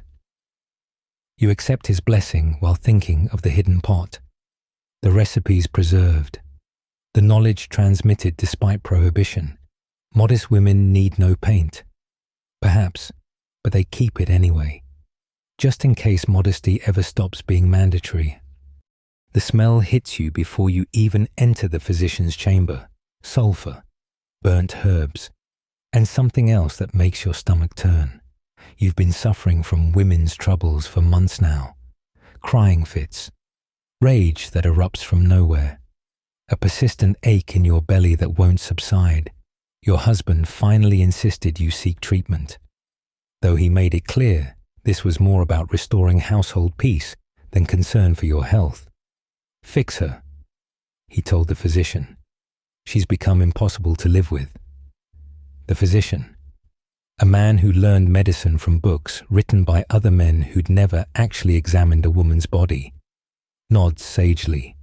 Hysteria, he pronounces, before you've even described your symptoms. The wandering womb, very common in women of your age. He doesn't ask what age that might be or what specific troubles brought you here. The diagnosis was decided the moment you walked through the door. Female plus emotional equals hysteria. He produces an alarming array of instruments and substances. We'll begin with fumigation, he announces, lifting your skirts without warning or permission. The mainstream historical fact is that fumigation of female genitals was a standard treatment for hysteria, based on the belief that foul smells would drive the wandering womb back to its proper position. The quirky detail often overlooked? Some physicians use pleasant scents at the nose and foul ones below, creating a sort of olfactory roadmap for the supposedly mobile organ. You grip the examination table as he positions a brazier of burning feathers and sulfur beneath you. The smoke burns your most sensitive areas, while he instructs you to breathe deeply through sachets of rose petals held to your nose. The womb flees from stenches. He explains confidently. It will travel upward, seeking the pleasant aromas. The fact that wombs are firmly attached organs doesn't feature in his medical education. The treatment is agony. Smoke sears tender flesh while you fight not to cry out. Showing pain would only confirm your hysteria diagnosis through tears. You see him making notes in Latin, probably describing your typical female weakness for future reference. When you finally whimper, he nods knowingly. The womb resists discipline, will need stronger measures. The next torture involves a speculum that looks more suited to barn animals than human examination. I must check for blockages, he declares, though you suspect he has no idea what he's looking for. The cold metal invasion makes you gasp, which he interprets as the womb responding to treatment. Every involuntary reaction becomes evidence of your inherent female instability. Your sister warned you about physicians like this. They think our wombs float around like boats in our bellies. She said, causing madness when they drift too high, barrenness when they sink too low. So she treated her own women's troubles with herbs from the wise woman, risking accusations of witchcraft rather than submit to medical fumigation. You're beginning to understand her choice. The physician prescribes a treatment regime that sounds like punishment for unnamed crimes. Daily fumigations at home using a special chair with a hole cut in the seat. Nightly applications of ground beetles mixed with wine to your abdomen. Complete abstinence from red meat, which inflames female passions. Regular bloodletting to drain excess humors. And most importantly, immediate pregnancy to anchor your wandering womb. Never mind that bearing 5 children hasn't prevented your current condition. What about the pain in my belly? You finally dare ask. He waves dismissively. Female vapors. The fumigation will resolve everything. You want to scream that smoke in your vagina won't cure abdominal pain, but that would only prove your hysteria is. The circular logic traps you. Seeking help proves you need it. Questioning treatment proves you're too hysterical to understand your own condition. The bill he presents would feed your family for a month. Your husband pays it readily, eager to purchase your sanity. On the walk home, he lectures about feminine weakness, how women's bodies betray them into madness, how grateful you should be for medical intervention. You nod silently, knowing argument would only confirm your diagnosis. Historians still argue whether medieval physicians genuinely believed their treatments or simply profited from female desperation. At home, you endure the prescribed fumigations while your mother-in-law supervises. In my day, she declares, watching smoke rise between your legs, women didn't have hysteria. We were too busy working. The fact that she herself spent 3 months bedridden with women's troubles after her last birth doesn't feature in her selective memory. Every generation believes they invented female suffering. The treatments continue for weeks. Smoke, beetles, bloodletting, and lectures about your wandering womb. The original pain persists, now joined by burns from fumigation and weakness from blood loss. When you mention this, the physician doubles the treatments. Resistance indicates deep-seated hysteria. He explains, we must be more aggressive. Your neighbor whispers about alternatives. There's a woman 2 villages over who treats female complaints without smoke or speculation. But seeking her help would risk everything. Rejecting prescribed medical treatment could be seen as rejecting your husband's authority. Worse, preferring female healers over male physicians might suggest unnatural sympathies, perhaps even witchcraft connections. The breaking point comes when the physician suggests trepanation, drilling holes in your skull to release evil vapors. For severe hysteria, he explains cheerfully, we must provide escape routes for the corrupted humors. You've seen trepanned skulls in the charnel house. Few survive the cure.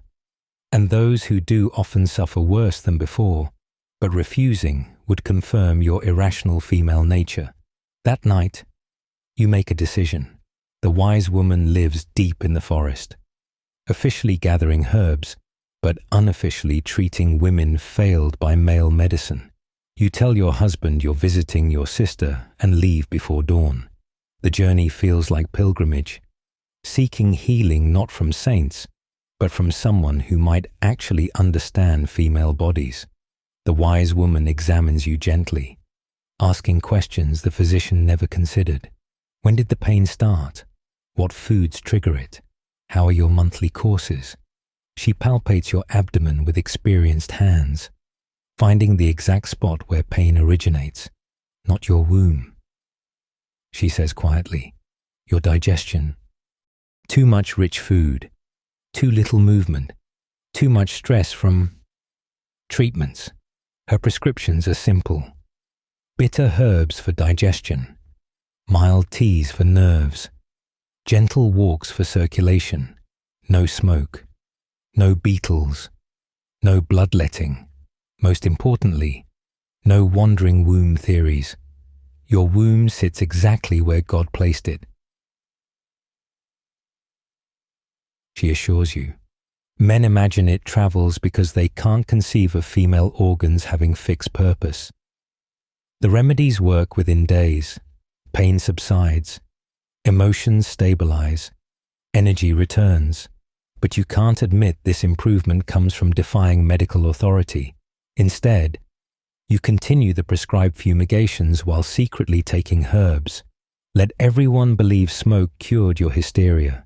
The truth, that competent treatment from someone who understands female bodies, succeeded where male speculation failed, is too dangerous to voice. Your husband celebrates your recovery as triumph of proper medicine. The physician takes credit for taming your rebellious womb. Your mother-in-law attributes improvement to prayer and fumigation. Only you and the wise woman know the truth, that healing came not from smoking your genitals or draining your blood, but from someone bothering to ask what actually hurt and believing your answer. But this knowledge stays hidden. Another secret women share in whispers. The official story remains that fumigation cured your wandering womb. The real story, of male medical incompetence and female healing knowledge, joins the underground river of women's wisdom that flows beneath acceptable history. You pass the wise woman's location to your daughter, disguised as herb-gathering advice. Someday she might need real healing too, not just smoke and speculation about her traveling organs. The vial of amber liquid catches the morning light as you hold it up, your hands trembling with equal parts hope and terror. The traveling merchant who sold it to you swore it would bind a man's heart as surely as iron chains. But now, in the cold light of day, you realize the magnitude of what you're contemplating. Adding this potion to your husband's ale could solve your problems, or send you to the stake for witchcraft. Your marriage has been crumbling for months.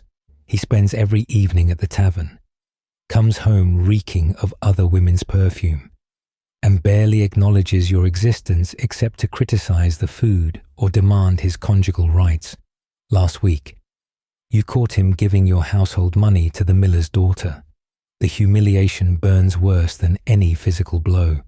In desperation, you sought what women have always sought when faced with indifferent husbands, a magical solution to human failing. The potion seller was a woman, of course, weathered and clever, knowing exactly what desperate wives would pay for hope in a bottle. 3 drops in his morning ale, she instructed him. No more, or the effects become unpredictable. She wouldn't specify what unpredictable meant, but her eyes held warnings your desperation chose to ignore. The mainstream historical record confirms that love potions were among the most common reasons women faced witchcraft accusations. The quirky detail often overlooked: Many love potions contain mundane ingredients like honey and wine. Their real power lay in the placebo effect and the buyer's desperate faith. You've hidden the vial in your sewing basket for 3 days, wrestling with conscience and consequences. Your sister used something similar once, though she'll never admit it openly. Her brutish husband suddenly became devoted, bringing her flowers and speaking sweetly, but he also developed strange appetites, eating raw meat, howling at the moon, behaviors that required careful management to avoid suspicion. Be careful what you wish for, she warned, when you hinted at your plans. The Church's position on love magic is unequivocal.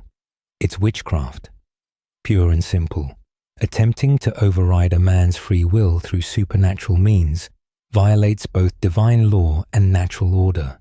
Never mind that wives have no legal recourse for abandonment, no protection from humiliation, no escape from loveless marriages except through magic or death.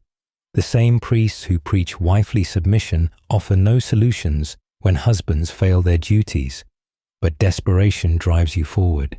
You've tried everything else, being more attentive, more beautiful, more submissive. You've cooked his favorite meals, worn your best clothes, bitten your tongue when he stumbles home drunk. Nothing works. If anything, your efforts seem to increase his contempt. Last night, he announced he's considering taking your dowry and entering a monastery, leaving you destitute and disgraced. The potion suddenly seems less like sin and more like self-defense. The real danger isn't the potion itself, but the network of whispers surrounding such remedies. The merchant knew exactly what you wanted before you asked. Your neighbor gave you knowing looks when you returned from market. Even purchasing suspicious herbs marks you as potentially dangerous. Women who buy too much mandrake or belladonna find themselves answering uncomfortable questions. The entire economy of female desperation operates in shadows, visible to all but acknowledged by none. You prepare his morning ale with shaking hands. 3 drops. No more. The liquid disappears into the drink without trace. No smoke. No color change. No dramatic transformation. Part of you expects immediate results. Declarations of love. Renewed passion. The marriage you thought you'd have.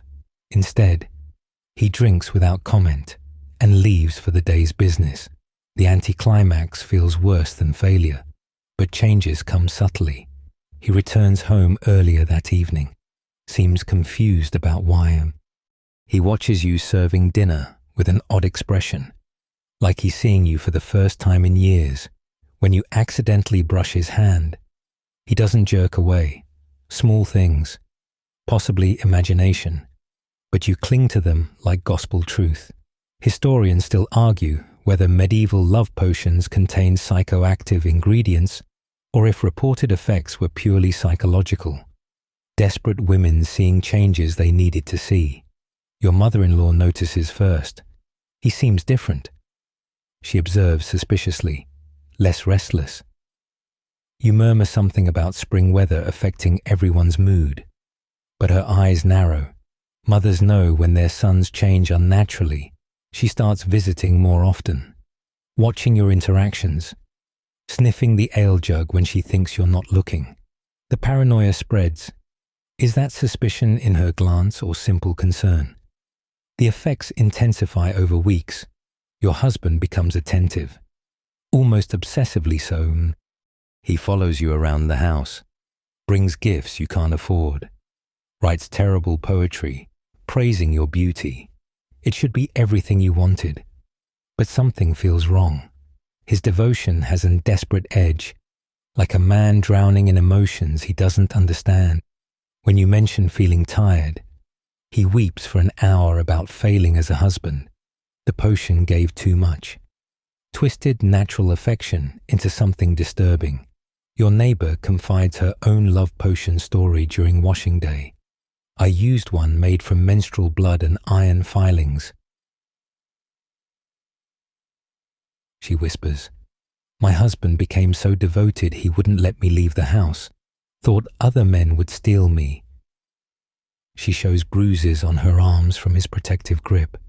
Be careful with unnatural love. It burns differently than the real thing.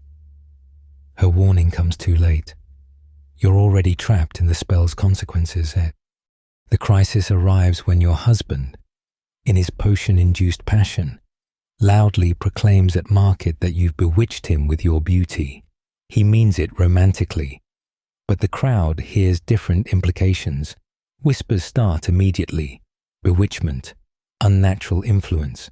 Soon, someone remembers seeing you with the traveling merchant. Someone else mentions your husband's personality change. The pieces assemble into an accusation waiting to happen. You tried diluting the potion's effects, giving him less, skipping days, but withdrawal makes him violent, not toward you, but himself, beating his head against walls, tearing at his clothes, screaming about losing the only light in his dark world. The neighbors definitely notice this. Your mother-in-law moves in, ostensibly to help, but really to monitor. Every meal you prepare is scrutinized. Every interaction analyzed for signs of continued enchantment. The wise woman you consult in desperation shakes her head and, "Love potions are easier to start than stop," she says. Like forcing a river from its bed, the water finds new channels, not always where you'd wish. She provides herbs that might ease the transition, but warns the damage might be permanent. Your husband's mind, flooded with artificial devotion, might never recover its original shape. The guilt crushes you. In trying to save your marriage, you might have destroyed your husband. The inevitable happens at Sunday Mass. Your husband, deep in potion madness, interrupts the sermon to compose impromptu verses about your divine beauty. The priest's face darkens as congregants shift nervously.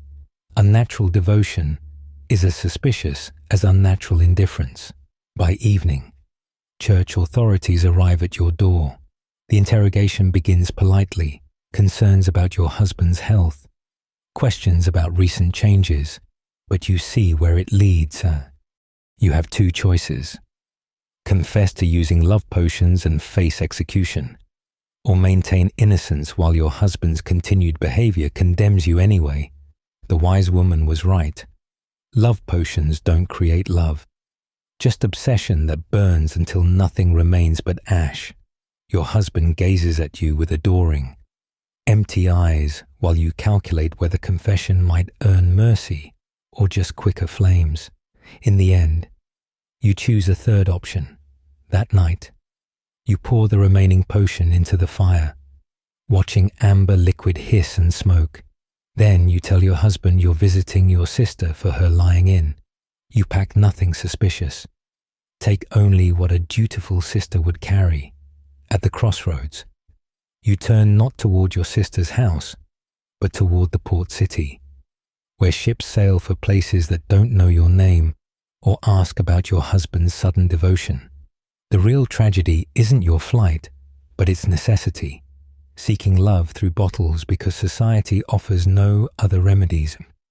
Facing death for wanting affection in marriage, the potion worked too well, giving a grotesque mockery of what you actually needed. Not obsession, but ordinary kindness. Not magical devotion, but human consideration. But medieval marriage offers no solutions for absent love, only punishments for women desperate enough to seek it elsewhere. The convent bells calling you to matins feel like freedom ringing through stone walls. You rise from your narrow bed, your own bed, not shared with a snoring husband or crying children, and wrap yourself in the rough wool habit that marks your new life. 6 months ago, you were drowning in the demands of marriage, motherhood, and endless domestic labor. Now, as a vowess in this Benedictine house, you've discovered something medieval society tries to hide. For women, religious life can be liberation disguised as holy devotion.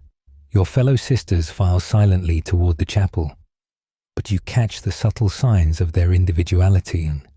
Sister Margaret, who runs the convent's extensive agricultural holdings with shrewd efficiency no man would credit to a woman. Sister Catherine, whose illuminated manuscripts rival any monk's work, though she signs them anonymous to avoid accusations of pride. Sister Anna, who corresponds with scholars across Europe, debating theology in Latin that would shame university-trained priests. These aren't broken women fleeing the world, but individuals who found the one socially acceptable way to live independently. The mainstream historical fact is that convents provided medieval women their only opportunity for education, autonomy, an escape from endless childbearing, the quirky detail often overlooked. Many convents operated successful businesses, brewing ale, copying books, producing textiles, making them economically independent powerhouses that threatened male-dominated guilds. Your own convent runs 3 mills and a vineyard, all managed by women who supposedly need male oversight for everything. Your journey here began with exhaustion, 7 pregnancies in 10 years, 3 living children, a husband who saw you as breeding stock and household manager. When your youngest died of fever, something inside you broke, or perhaps finally healed. You announced your calling to religious life with tears that everyone mistook for grief. They were actually relief. Your husband resisted until the priest reminded him that opposing a genuine religious vocation was sinful. The dowry requirements nearly derailed everything. But your inheritance from a maiden aunt, hidden savings she'd accumulated through secret trading, provided just enough. The daily routine that outsiders imagine as restrictive actually structures freedom you've never known. Yes, you rise for prayers at 2 a.m., but then you return to sleep uninterrupted by infant cries or husbandly demands. The 7 daily offices punctuate time spent in meaningful work, teaching young oblates, managing accounts, studying texts forbidden to secular women. Between Vespers and Compline, you have hours of precious solitude, reading by candlelight without anyone demanding mending or meals. Your sisters come from every background imaginable. Former prostitutes seeking redemption share choir stalls with noble women escaping arranged marriages. Widows who refused remarriage pray alongside young girls whose families couldn't afford dowries. The leveling effect of identical habits and shared routine creates strange equality. Sister Joan, born to wealth, scrubs floors beside Sister Martha. Born in poverty, the outside world's hierarchies matter less than dedication to communal life. But contradictions persist even here. The abbess wields power that would make bishops nervous, controlling vast estates, appointing priests, even excommunicating disobedient tenants. Yet she must still request male permission for major decisions, playing elaborate games of flattery and manipulation to achieve goals any lord would implement immediately. You watch her navigate church politics with skills that would serve royal courts, all while maintaining poses of humble submission. The education available amazes you. Libraries that dwarf any noble household's collection. Permission, even encouragement, to read theological works, classical philosophy, medical texts. Sister Beatrice teaches you Greek, opening entire worlds of knowledge. Sister Clementia shares Arabic numerals learned from translated texts, revolutionizing how you manage accounts. Your daughters, had they survived, would never have accessed such learning. This knowledge comes at the price of formal celibacy. But after 7 pregnancies, that feels like blessing rather than sacrifice. Not everything is idyllic. Personality conflicts explode in environments where women spend decades together. Sister Agatha's snoring rivals your husband's, but you can't escape to another bed. The dietary restrictions during Lent make pregnancy cravings seem mild. Some sisters, particularly those forced here by families, radiate misery that poisons communal life. The visiting confessor treats you all like children, unable to conceive that women might have complex theological thoughts worth hearing.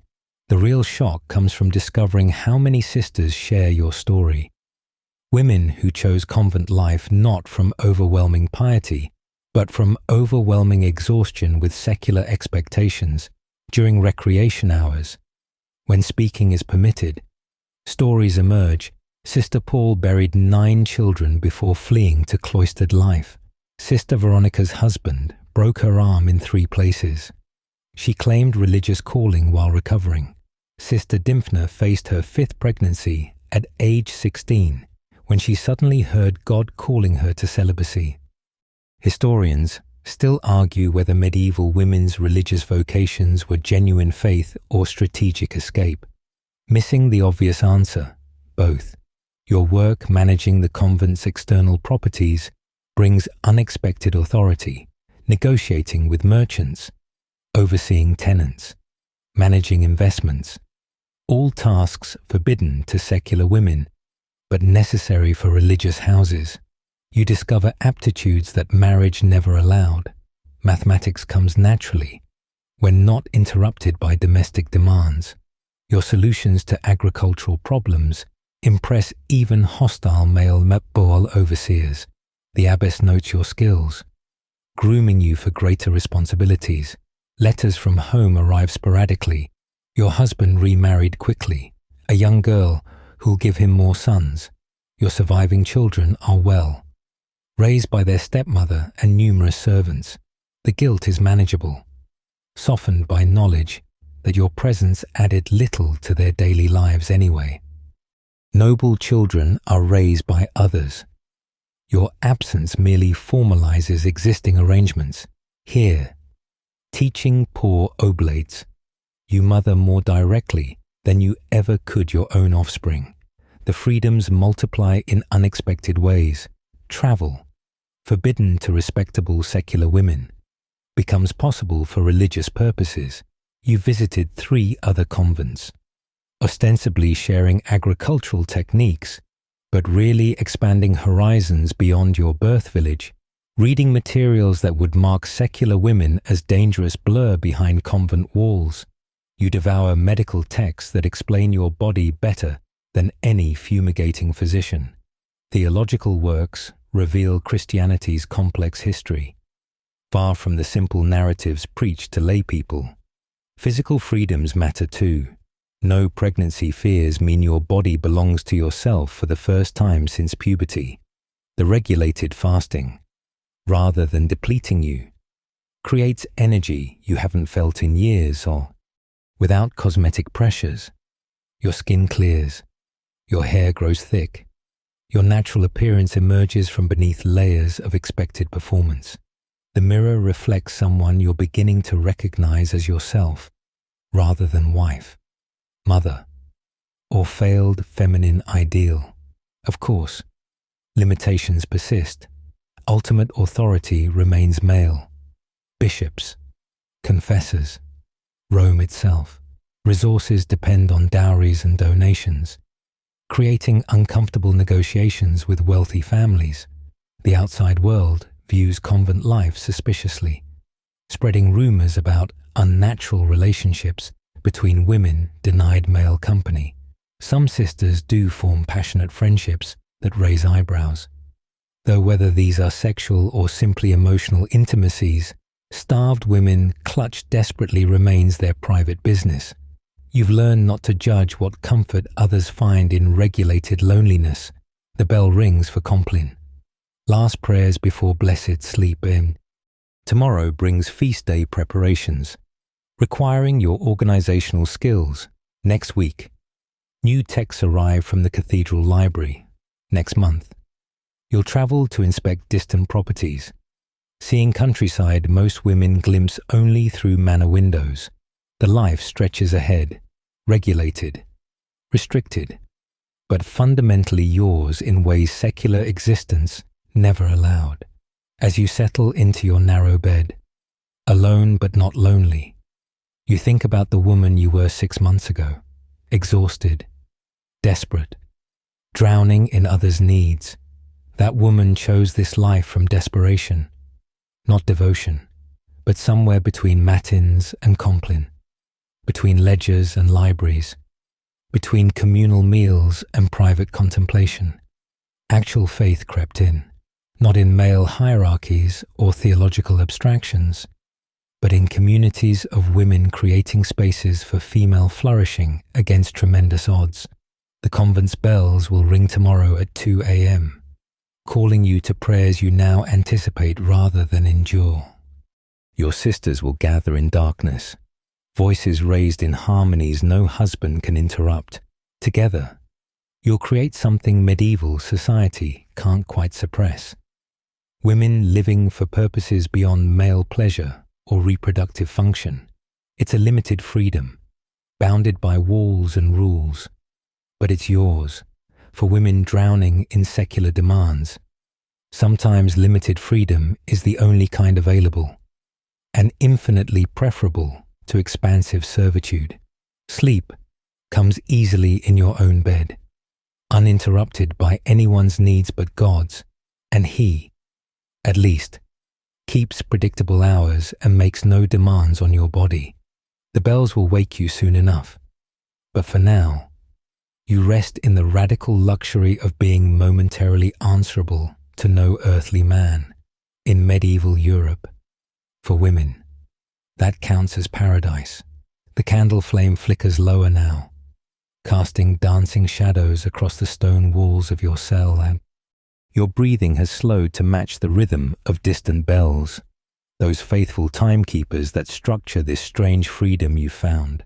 Outside these convent walls, your sisters in the secular world continue their ancient dance with impossible rules, checking calendars for forbidden days, binding their leaking breasts, enduring inspections and fumigations, painting their faces in secret, or letting beauty fade to prove virtue. You pull the rough blanket higher, feeling its weight settle like absolution across your tired body. And how many women lie awake tonight, counting days until their next monthly isolation, or calculating whether their husband's testicular positioning might finally produce a son? How many hide bruises from love potions gone wrong, or nurse babies they're forbidden to feed, or feel phantom chains where chastity belts exist more in threat than reality? But here, in this narrow bed that belongs to you alone, the madness of medieval womanhood feels distant as a half-remembered nightmare. Your body serves no one's pleasure, produces no heirs, requires no inspection. The morning will bring its own challenges, petty squabbles over choir positions, tedious negotiations with male overseers, the endless balance between humility and authority. But these are daylight concerns, manageable irritations rather than soul-crushing impossibilities. Sleep tugs at your consciousness like gentle hands. Tomorrow's bells will summon you back to regulated life. But for now, you float in this blessed space between today's survival and tomorrow's obligations. Your breathing deepens, matching the eternal rhythm of women finding rest wherever they can, making homes in the margins of worlds not built for their comfort. The last ember settles in the brazier. Darkness wraps around you like a mother's embrace, and you sleep deeply, dreamlessly, finally